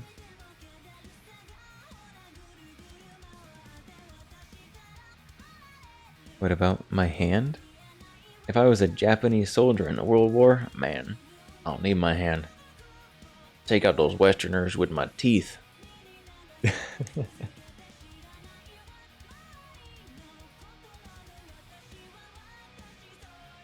And the Japanese soldiers in the World Wars were brutal. You like my hands? Thanks. They'll probably look better once I get this white balance issue figured out. I ordered a new mouse pad. Partly because this one is like bubbling. You can kind of see it in places. Real bad one over here. But it's behind me, so you can't see it. Like I've needed a new mouse pad anyway. So I ordered a nice white mouse pad.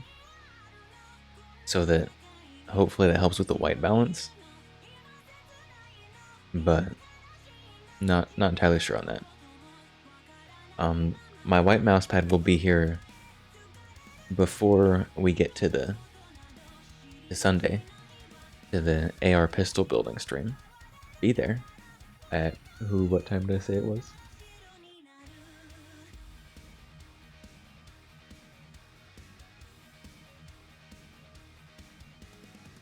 $5 p.m. 5 p.m. Central Sunday. Building an AR. Be there. You feel like owning something that can take out your fingers is not worth? What? It's totally worth. I want something that can take out my fingers. That's why I have a black powder revolver. Man, I can't wait for it to chain fire and blow out my fingers. Fun fact, Colibri is more of a choke hazard than a real gun. Oh, more of a choke hazard than a real gun, not more of a choke hazard than some other gun.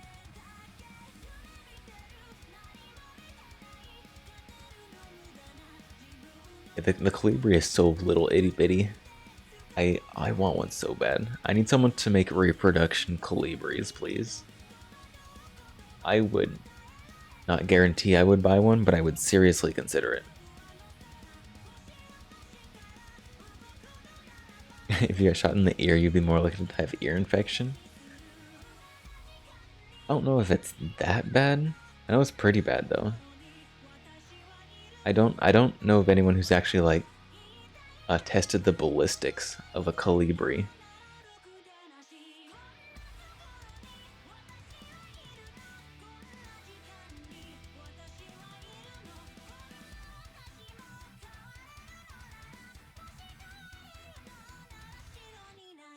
.7mm Colibri. Henry, fighting against the government tyranny? No, I'm too lazy for that. But I sure am not appreciating it. I don't want to fight anybody. I will if I have to, though.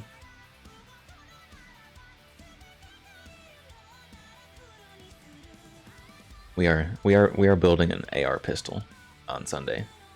So if that's fighting against the government tyranny, then yeah, we're doing that. 2.7mm bullet, and a friend of yours did research to find this out. Oh yeah, I mean, I want to. Has somebody shot like ballistics gel with it?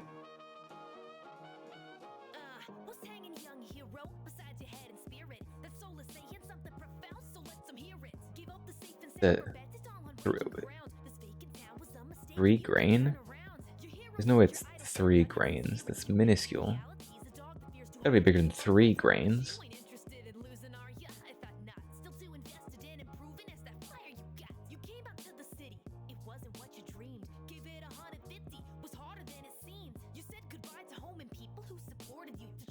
It's tiny. It is tiny. Oh, maybe it is only 3 grains. I didn't realize how tiny it was. It's like the size of a $50.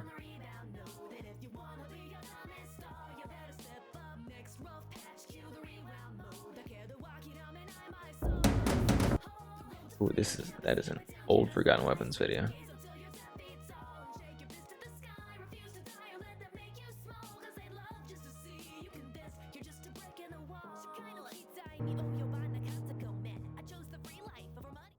Hey guys, thanks for tuning My in size, to another what? video episode on ForgottenWeapons.com. Wow. We're here at Rock Island Auction, taking a look at the guns for their Its September production quality has 2014 increased a premiere lot auction. since And I figured 8 this years would be a ago. good chance, in addition to the military stuff I normally look at, to find myself a concealed carry Funny, pistol Joe, you with call some me cool small. historical provenance. So, I went looking It's through not about size, it's see what about they have, performance. what's out there. What's policy with like Twitch policy? Like TOS policy? Or like which policy are you looking for about firearms? Twitch policy? Twitch policy is actually pretty good about firearms. Much better than like YouTube and stuff. Basically Twitch says don't break the law and be safe. You thought it was no guns at all? It is not. Twitch firearms policy is super chill. So basically, Twitch says don't do anything illegal and don't do anything dangerous. That's the TLDR. Obviously, there's a little more nuance and enforcement and stuff like that. But like every now and then, there's like a story of like some Twitch streamer who's being an absolute just moron. Like there was a story a while back, some guy who was like drinking and pulled out his pistol and like shot a hole in his monitor. That guy got banned. You can't do that. Follow laws, don't do anything dangerous, and don't threaten. You're not allowed to threaten people with them. That's not specifically firearms, that's just like in general. In general, don't threaten people. But also like don't do it with guns. Yeah, that's Twitch policy. Super chill.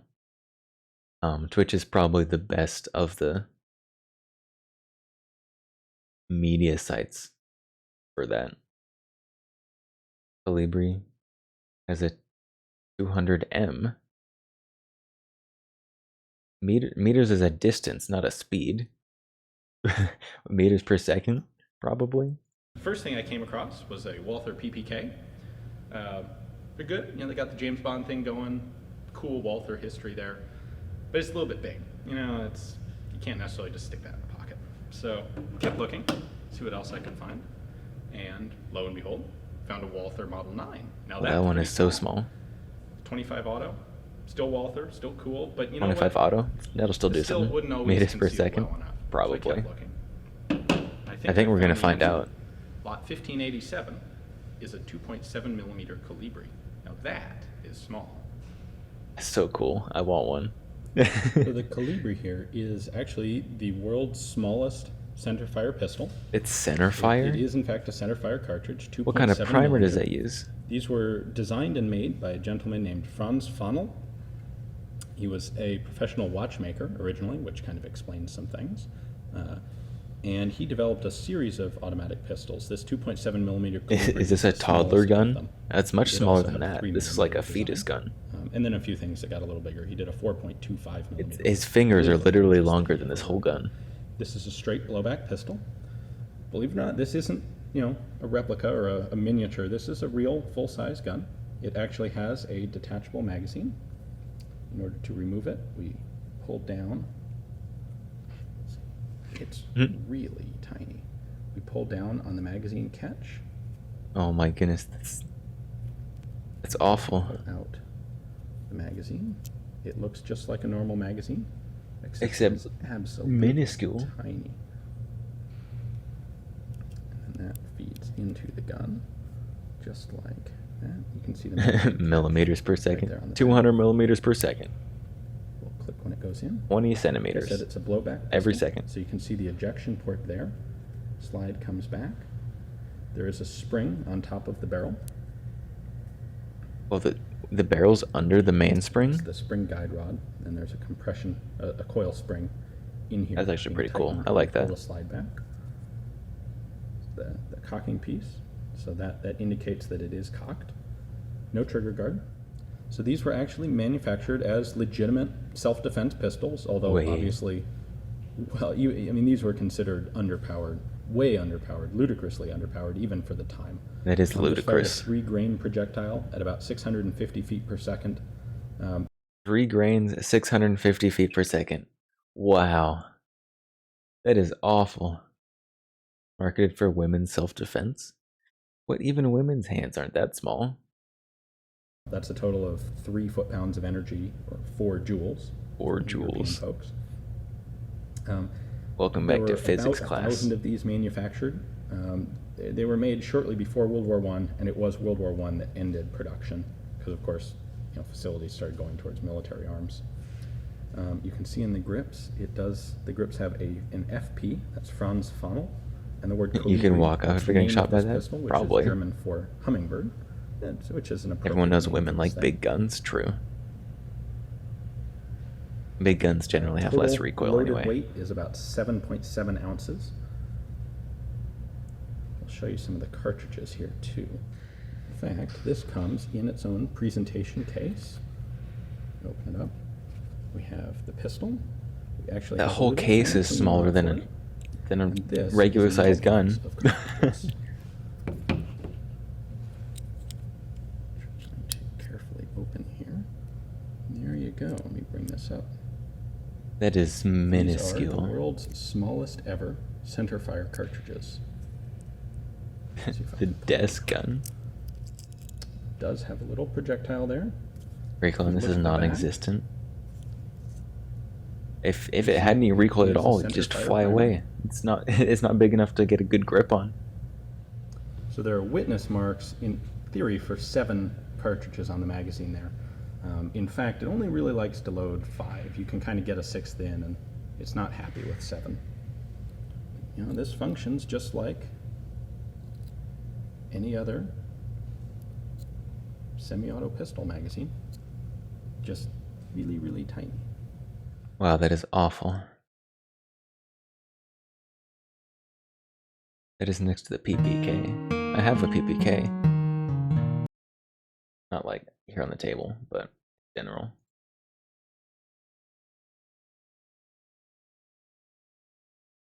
Man, Colibri is so little. So entirely ridiculous. And I love it.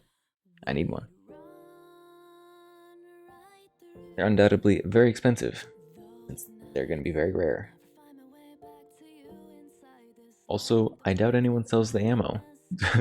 2.7mm Colibri. It's going to be real hard ammo to find.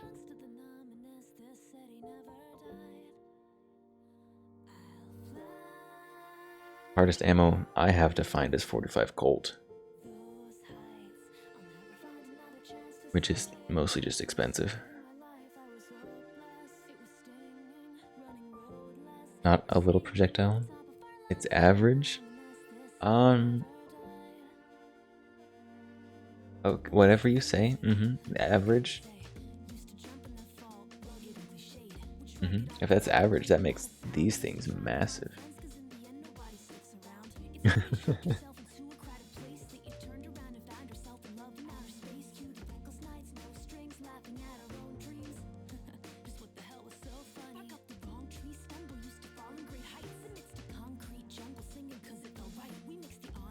Comparing size a lot tonight. Oh yeah, there's a lot of sizes to be comparing. Like this, pretty large, especially for a handgun. Pretty big. Got like a this got like a 5-inch barrel. It's a 5-inch right here, I think. I don't know exactly. I'm kind of estimating. It's like a solid like 8 inches total.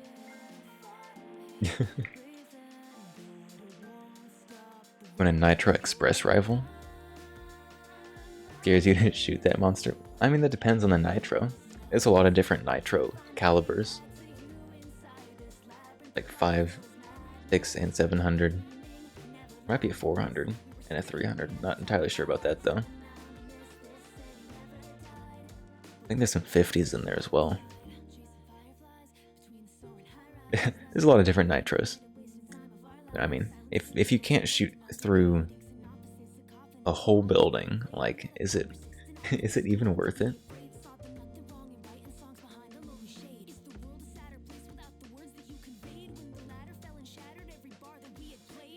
Now, what you need is a 950 JDJ.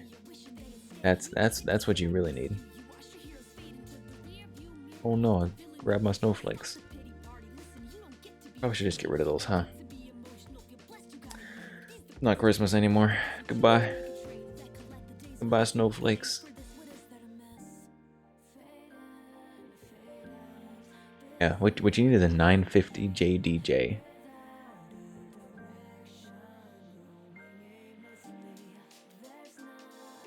No, yep. Premise is over.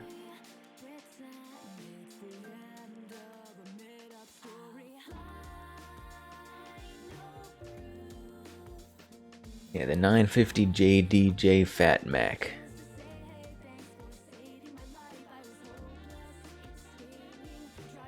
Get out, Santa no longer welcome. What? Santa's still welcome. Very welcome.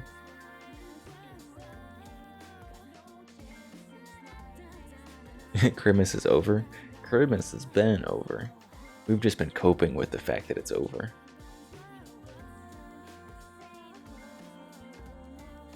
We have to accept it. Accept Christmas is over.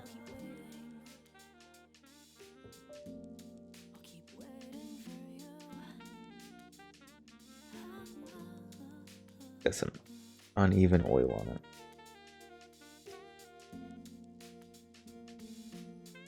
A little better.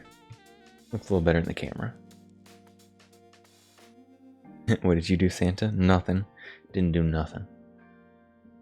Why are you being persecuted? I don't know. Ask Cutie. Cutie's the one doing it.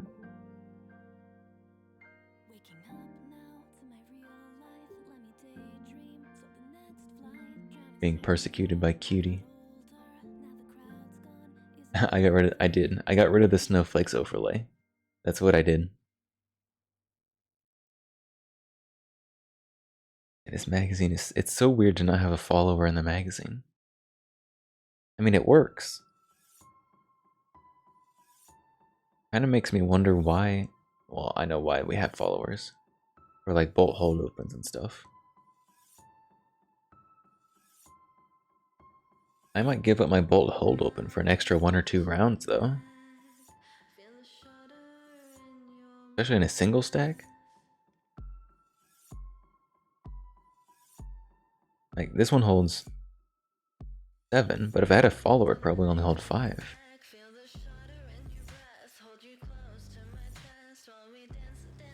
Oh, Santa's gone on hiatus for a year. Oh no.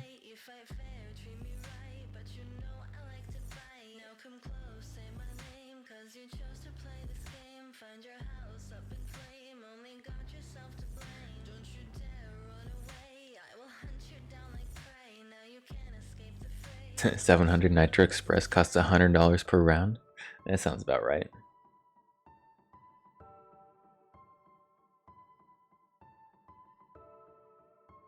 Oh, is everyone being banished? Everyone can only show up during their seasons.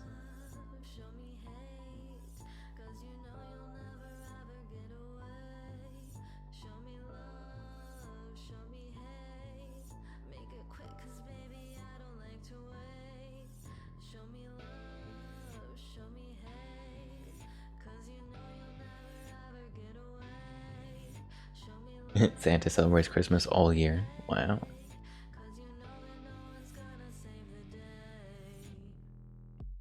Hey, there was a 950 JDJ that sold at an auction a few years ago. What year is it? 23. 6 years ago.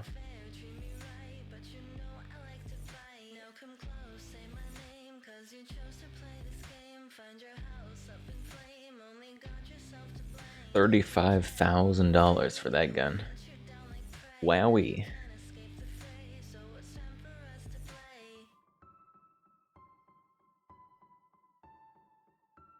Santa's girlfriend is good at hunt and pretty. Oh, it's a keeper right there. Someone's gonna try to steal her. You better.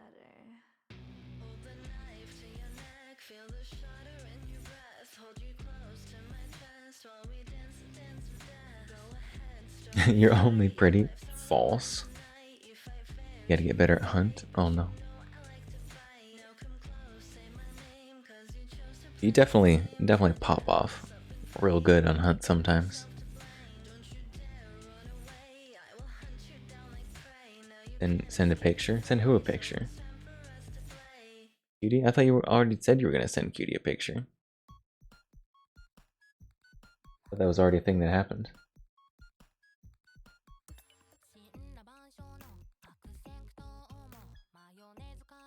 He said, but forgot. Oh, me too. I do that too. Just forget.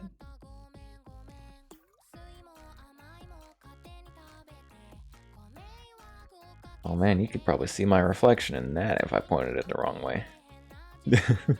That was a shiny magazine. A freaking mirror.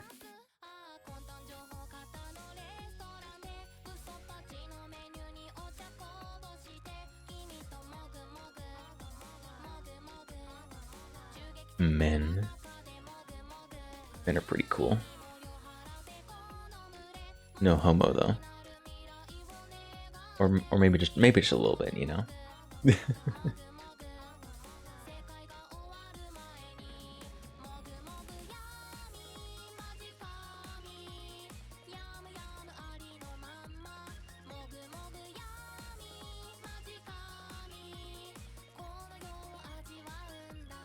Men are only good in maid outfits. I mean, a maid outfit looks good on anybody. It's a rule.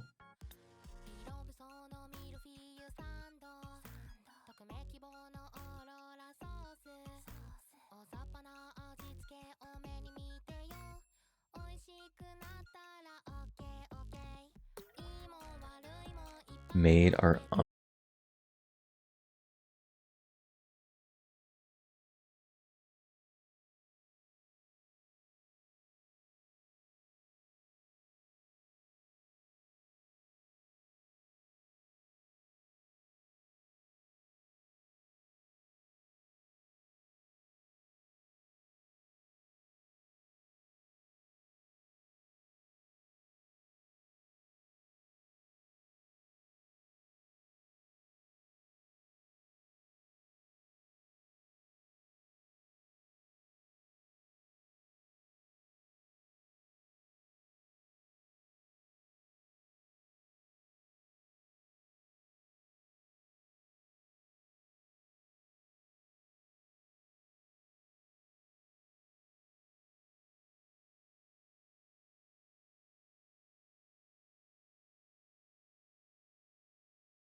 Swiss steak.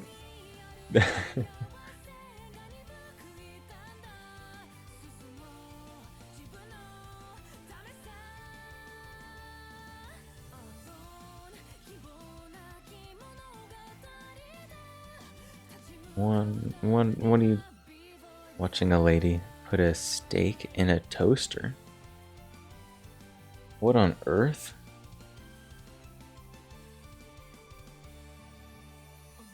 Why? That sounds, it's gonna be so messy in your toaster.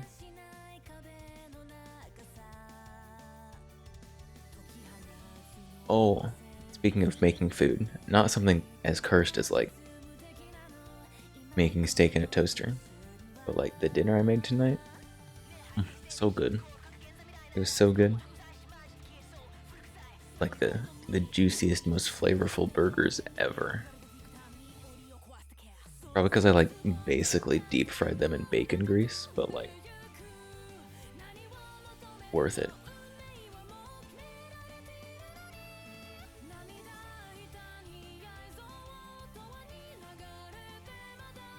It sounds really bad for me. Nah. I'll tell you the secret of how to make the best burgers you've ever tasted. Ever. Guaranteed. You start off with like you like smash burgers. You could make smash burgers like this.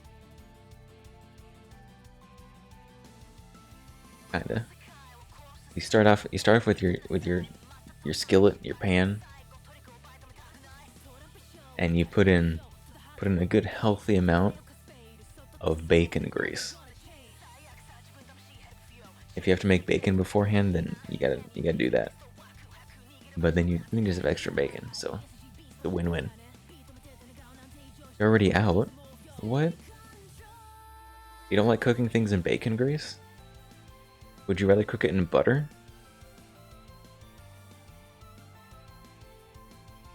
Or like lard, olive oil?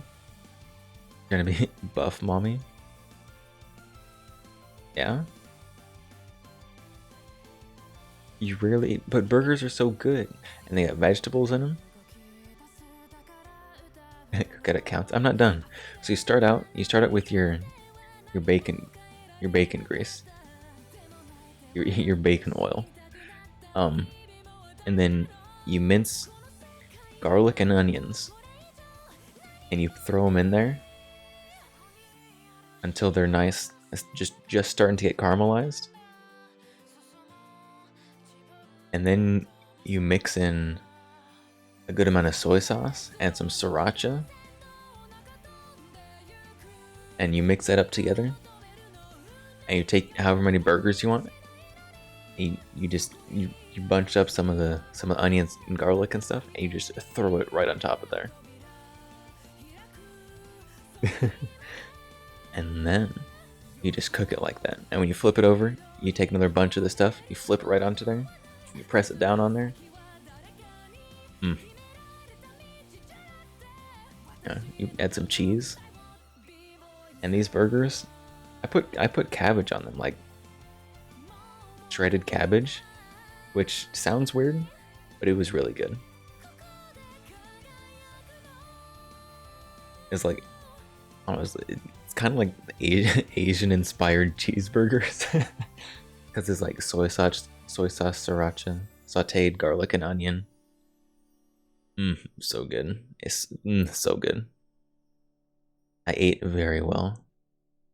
I ate like, they were 3rd-pound burgers. I ate 2 of them. So good. Put some cabbage on there, some pickles, some tomato. Didn't even put ketchup. No ketchup, no mustard. There's enough flavor, just from the garlic, onion, soy sauce, and sriracha sludge that you cooked the burgers in. Oh, so good. There's a burger place that makes burger salads. You're always craving, but never want to make. Drive to get one. I do like a good lettuce wrapped burger, like from In-N-Out or something. I like In-N-Out's lettuce wrapped burgers. You was gonna go to bed, but now you're hungry. You're gonna make a burger? I just told you the best burger recipe ever.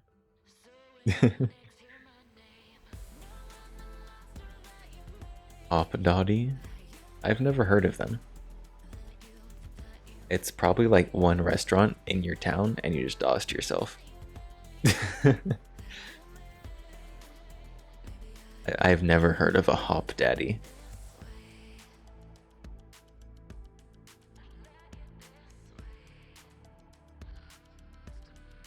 Play with my mousepad bubble.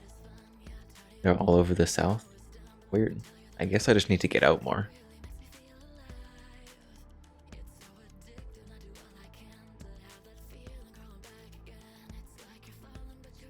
Never heard of them.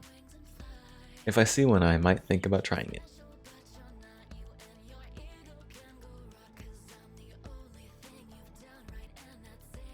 You have a snack and get ready for bed.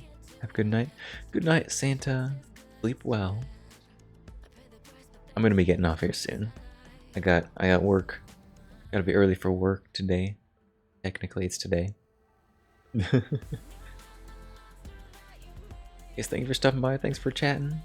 Watching me be a nerd about guns. It's the best kind of nerd.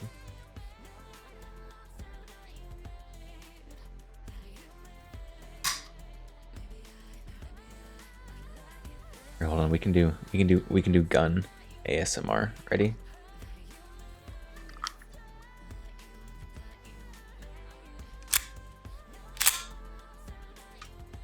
I don't know, I have no idea how that sounded. That probably sounded really bad. It has to get through all my audio filters. You enjoy it? That's good, I guess.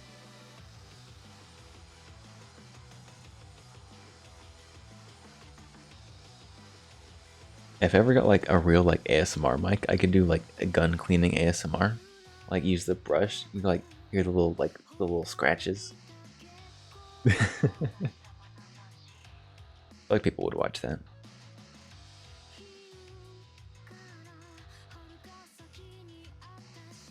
ASMR potential. The popping sound when you pull the brush out. It's potential. Gun cleaning ASMR. So much potential. I could like speak softly while I do it, you know? It's so weird. I don't know if that'd be like an ironic, like funny ASMR or like a serious ASMR. No idea. Probably both.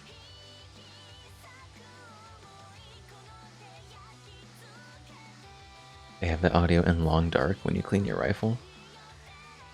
I mean, some brushes will make a little popping sound in the barrel. It depends on the brush and the rifle.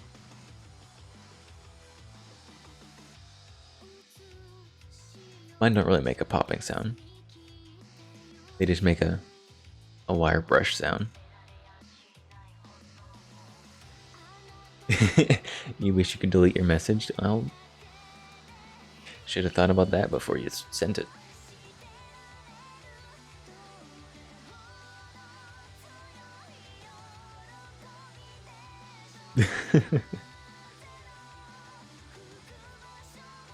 No getting horny over guns.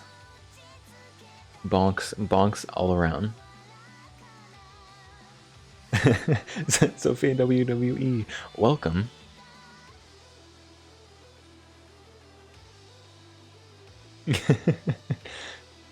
A bit of a weird time for people to be joining. There's a pervert in our midst. Bonks, handing out bonks. Guns? Yes, guns.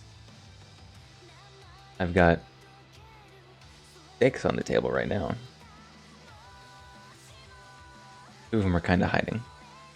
One of them's not a real gun yet, but it's still a gun by the ATF.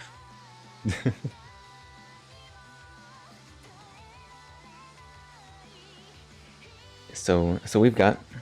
I'll go through them. We've got our 1911, our SIG P365, our FN 503, AR lower. That is for our Sunday stream. We're going to be building an AR pistol. Over here behind me, we've got hiding, mechanic, TP9 SFT. And here right in the center of attention, is what I just got this last weekend. This is my Boberg Bullpup pistol, which is wonderful, and I love it so much. It is my child.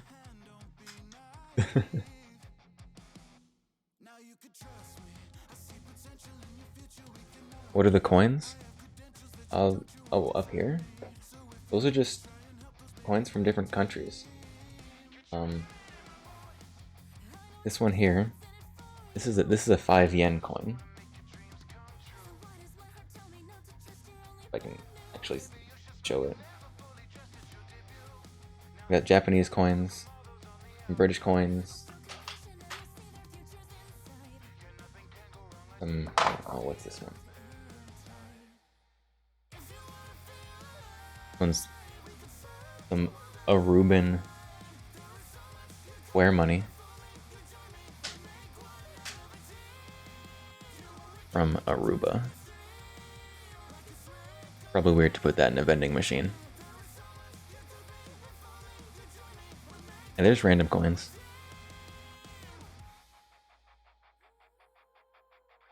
I've just hoarded. Really cool. They are cool.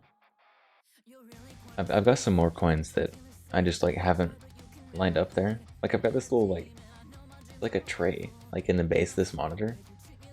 Like I didn't know what to do with it, so I just took some coins and started filling it. I kind of like it, so I'm gonna fill it the rest of the way. I also have some American money because it was on my desk. There's some dimes, a penny.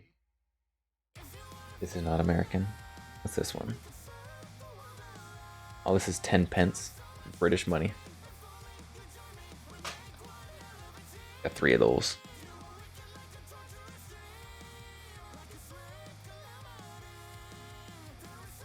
Yeah, I've got just wacky stuff on my desk right now.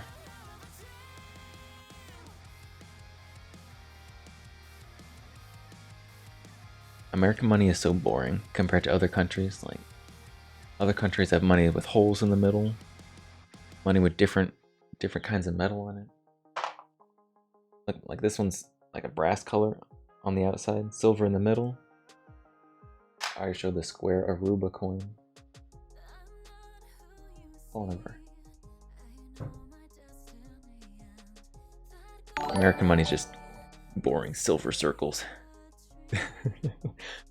Sophia, thank you for the follow. Welcome. Yeah. Today's stream, we've basically just been going over this gun. I don't know how familiar you are with firearms. Square money, of course, it's so cool. There's this one. I didn't show this one. This one's got 7 sides. Also British money. The 7-sided, whatever a 7-sided shape is called. It's a 7-sided circle. Show the funny blue bullets. You really like these. Grab a few of them. So this gun, if you're familiar with firearms, this is gonna throw you through a loop. Got a nice bullet here. We're gonna put it in bullet first. We're loading it backwards.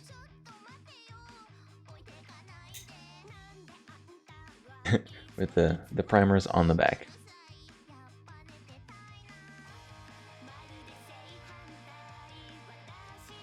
And how this gun works. I'm going through it again. Did it like 6 times, but I still like saying it. It's so cool. So most guns, show how most guns work first. Most guns Clyde comes back, and as it goes forward, you can see the magazine in there. Picks up the next bullet and lifts it up, pushes it into the barrel. This one, when it comes back, as it's coming back, it picks it up with little claws, pulls it backwards, uses a little elevator to push it up, and then pushes it forward into the barrel.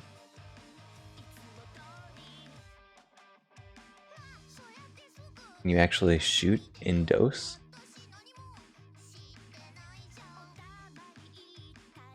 Dose. What? Indoors?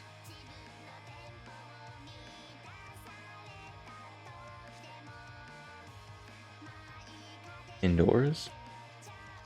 Indos? What? Hold on.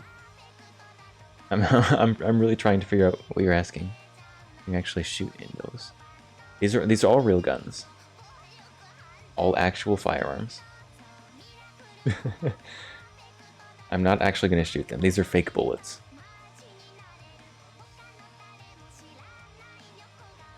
With the guns. They're all real guns. They'll actually shoot. I'm not actually going to shoot them on stream. English is not your first language. It's all good. It's all okay. English is my first language. Although I'm trying to add a second language to my my languages I know. I'm trying to learn Japanese. It's very difficult. So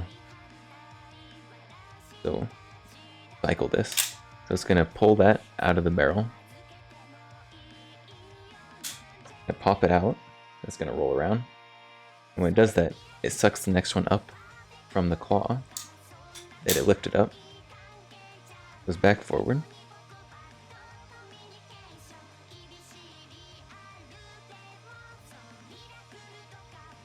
And it does that repeatedly. Pulls that back. Here, I got it there. Just you can kind of see in there. You can see the second one. It's in the process of getting pulled backwards out of the magazine. And so it's going to be coming up. There you can see it. It's going to be coming up as this first one is ejected. And that one comes up right behind it and goes forward into the barrel. And it's wonderful. And it's wacky. And get out of there. And I love it so much. And these are pretty rare.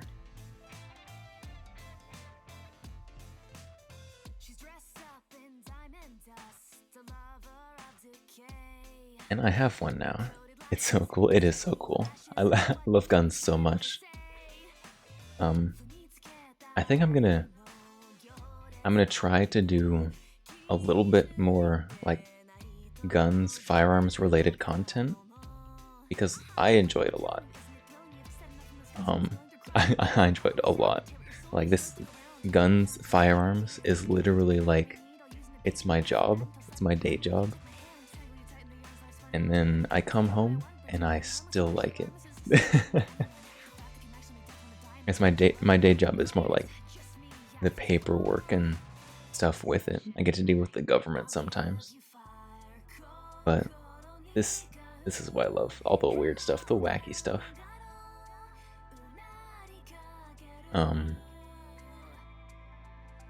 And Sunday at 5 p.m.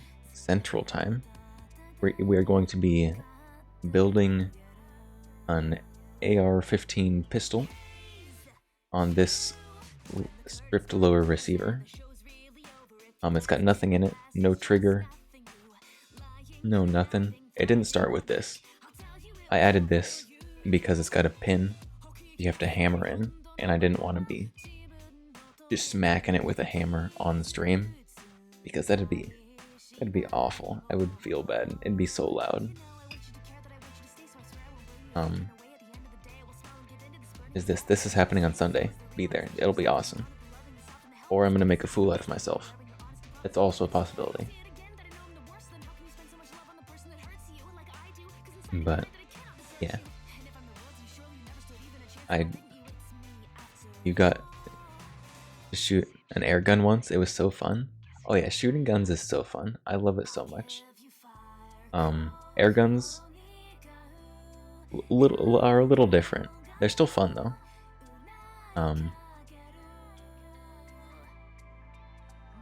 I didn't have any air guns when I was a kid. I went straight into real guns. So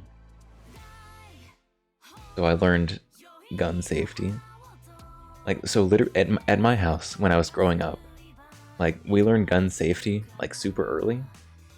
Like, so much that like my Nerf guns and stuff, like, my parents didn't like me like pointing Nerf guns at people because they were afraid it was going to ingrain bad habits with real guns, which I think was a little extreme, but like, I like how serious they took it, even if it was a little over the top sometimes. But you're not gonna catch me breaking any of the firearm safety rules, so I guess it worked.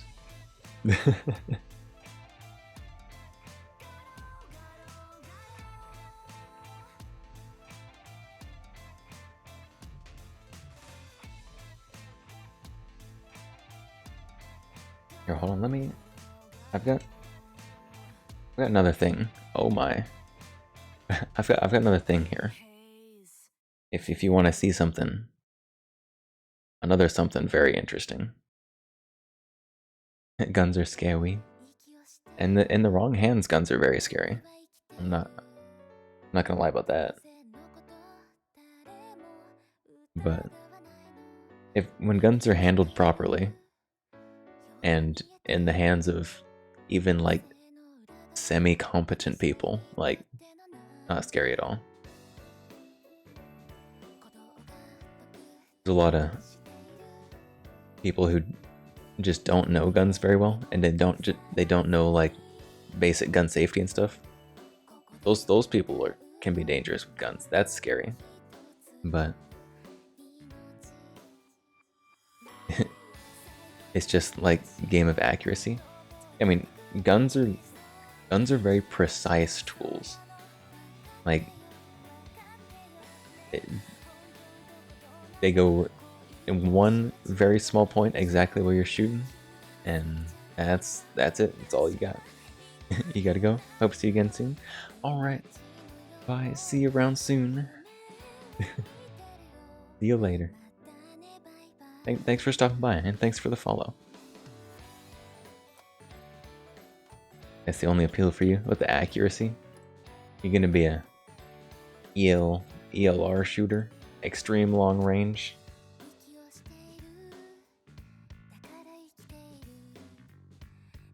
Yeah. Oh, you better start saving money. Those guns are expensive. Oh boy. Also, you gotta get nicer ammo. Ammo gets more expensive. You're gonna get sponsored? Wow. That would be impressive. Because you got boobs and shoot guns. Every man's dream. There are definitely a lot of creepy people on the internet who are really into that. I see some very inappropriate comments on like females' pictures with guns. Like, oh, it's so creepy. I don't like it. Very uncomfortable. I'm not even the lady in the picture. I just have like secondhand uncomfortableness.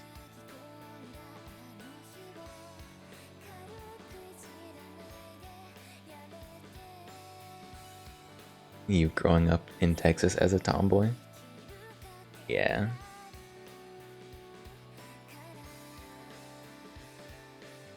Alright, so I've got one other thing.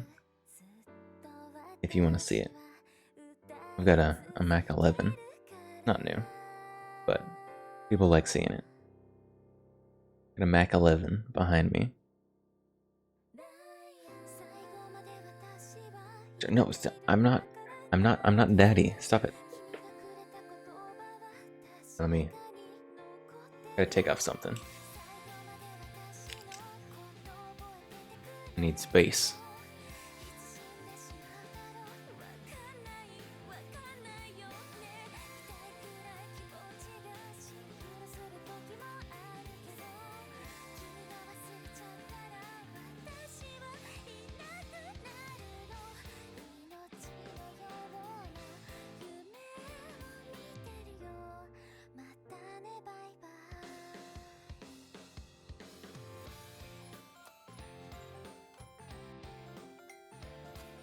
That was a bit of an awkward place for me to freeze.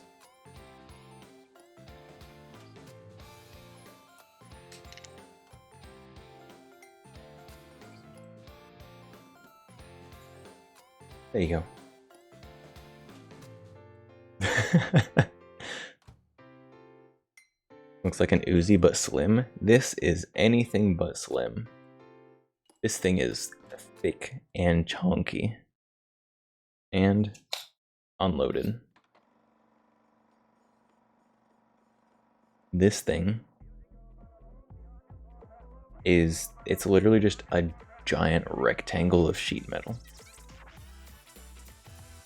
And I love it. Not because it's good, because it's terrible. It's iconic. Does it shoot rectangle bullets? Nope. Still shoots the same. I just have a little magazine in it right now, because I need to get a bigger one. It's the same bullets as all the other guns on the table today. Like so.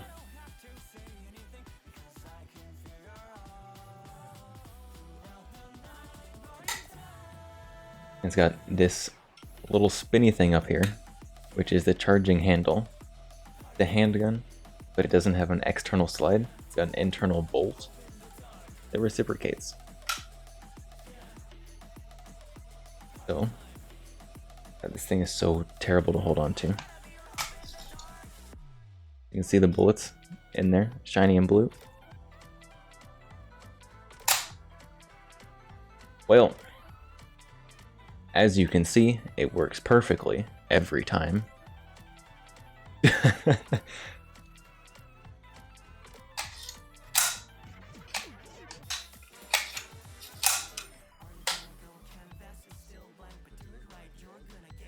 That was an unsatisfying click. This thing is, or that one got in. That one chambered correctly. All metal scraping. I mean, it's literally the bolt in here is just a giant. It's just a block of steel moving in this sheet metal tube. That's all it is. Get out. Next one. Oh, nice failure to eject there. When it's actually shooting, it works better, but when I'm trying to run it slowly, it doesn't work very well. But it sucks to shoot too. Oh, it is an absolute nightmare to shoot.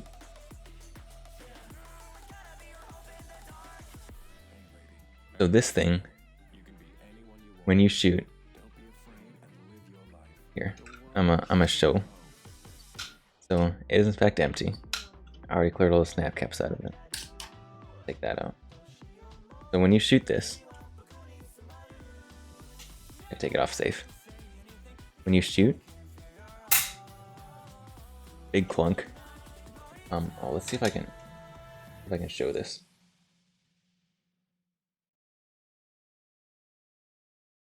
So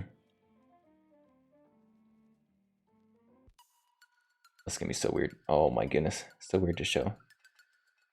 And it's hard. Right. All right, so we're gonna hold like this. It's not how you hold a gun properly. So when you're holding it,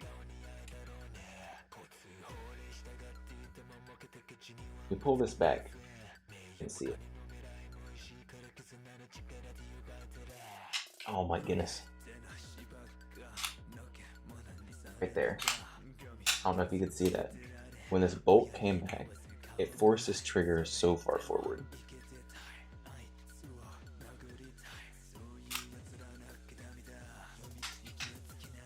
So basically, most guns, whenever the bolt or slide comes back, it's got some kind of like fancy disconnect so that it resets the trigger without forcing the trigger forward back into your finger. This one, however, threw all that fancy stuff out the window. And so whenever this bolt comes back, it comes right across the bar that is attached to this trigger. And so this trigger just rams forward into your finger, slaps your finger super hard, and just basically just jolts your finger as hard as the bolt is going back into your finger.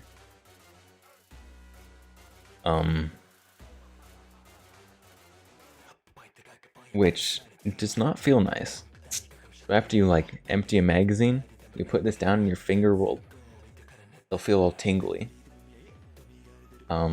It feels like that feeling.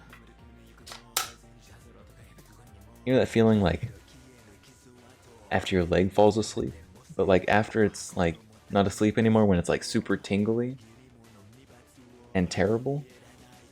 That's what your finger feels like after getting slapped by this trigger, emptying the magazine.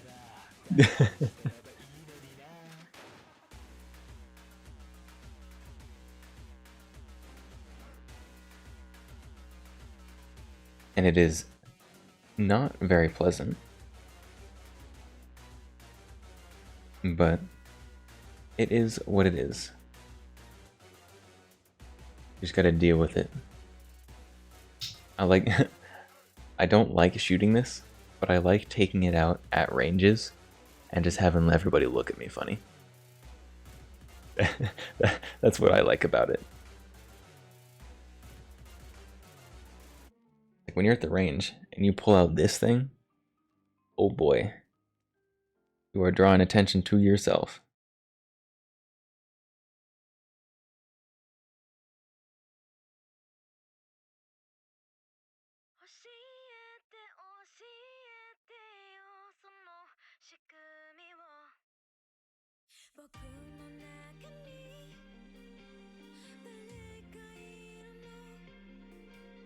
Yeah, there we go.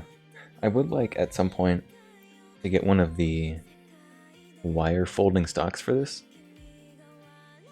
but then I would have to like turn it into an SBR, go through all the ATF forms and the tax stamp, and that seems like a lot of work. And I would also have to buy the wire stock in the first place, which, as cool as it would be, I don't know if it's going to be worth like $400 total and like 8 months just to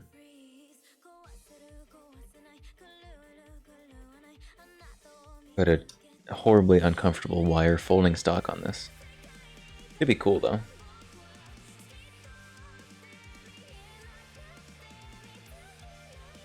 You do that by being hot. What, draw eyes at the gun range? Yeah, that's another way to do it. But me being just another guy at the range, like for a guy to draw eyes at the range by being hot, the guy's got to be like, I don't know, like Ryan Reynolds status.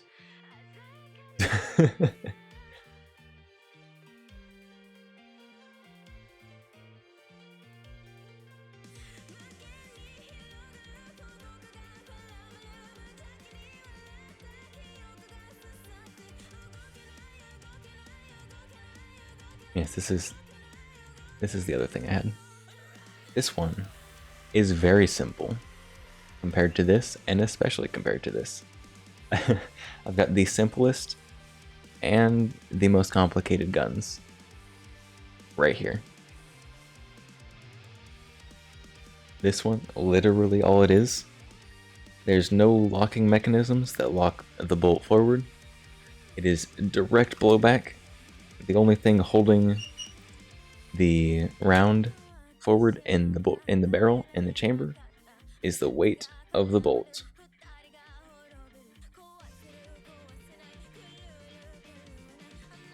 This one has rotating barrel, double locking lugs, got claws that move bullets, elevators that move rounds, got everything. Super simple. The opposite of that. And I love it. Both of them. But this one more.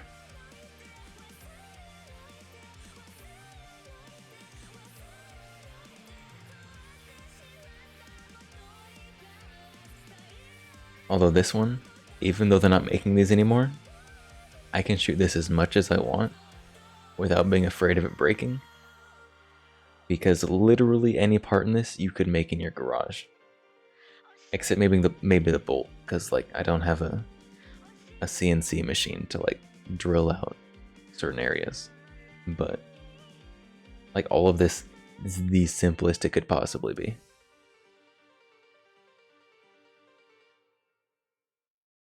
It's wonderful, and how it should be. Except this is also how it should be. You gotta have a balance. It always seems more quiet in the dark. It always feels so. Alright, I do believe though, we're gonna be on the stream here. So, here, let's move this in the middle. Because Sunday stream, we're building a gun. Sleep time. It is sleep time. Got work today. Gotta be well rested for it. Oh, yeah. As the stars start to align, I hope you take it as a sign. So this Sunday, 5 p.m. Central, we are going to be building an AR pistol. I gotta throw that out there, just all the time. Advertisements. And we got to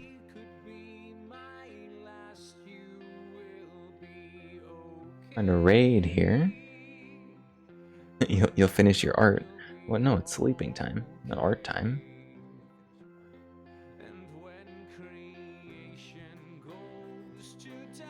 Who do we raid? A great question.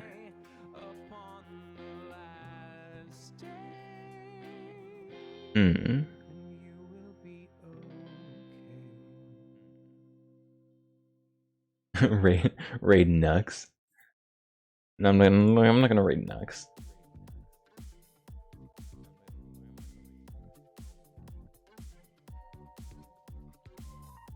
There was a hair there. You couldn't see it because my camera's still not focusing down here for some reason. If we force it to focus by throwing it off real hard. No. Alright, so who do we raid?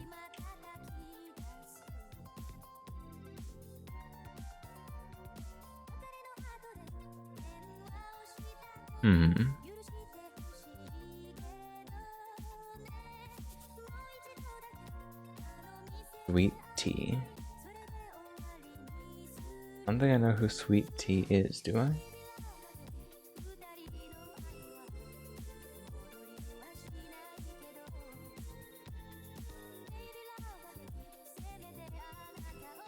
Oh, just some random recommended channel? Wow. We're gonna raid Why not? I think we're gonna raid Leaflet, I think. Oh no, what did I do? We're gonna raid Leaflet.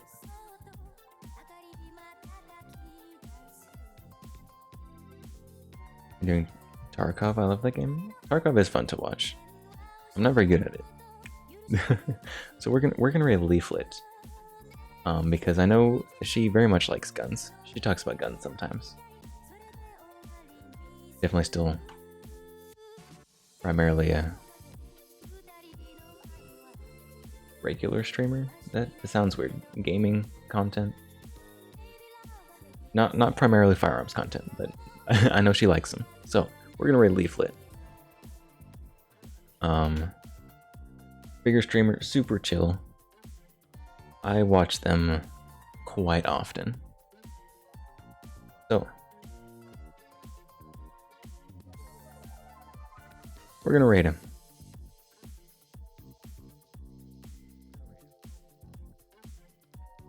And I will see y'all Wednesday. We're gonna be doing some hunt on Wednesday.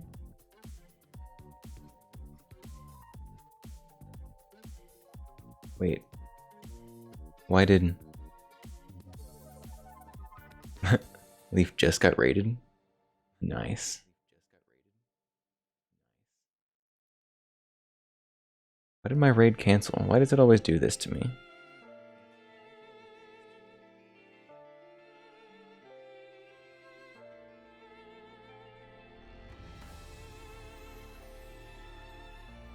Alright, so we are raiding Leaflet. I will see y'all Wednesday. We will be playing some hunt. So, until next time, drink water, sleep well, go outside, touch some grass, and drink water. Did I already say drink water? I'm not sure.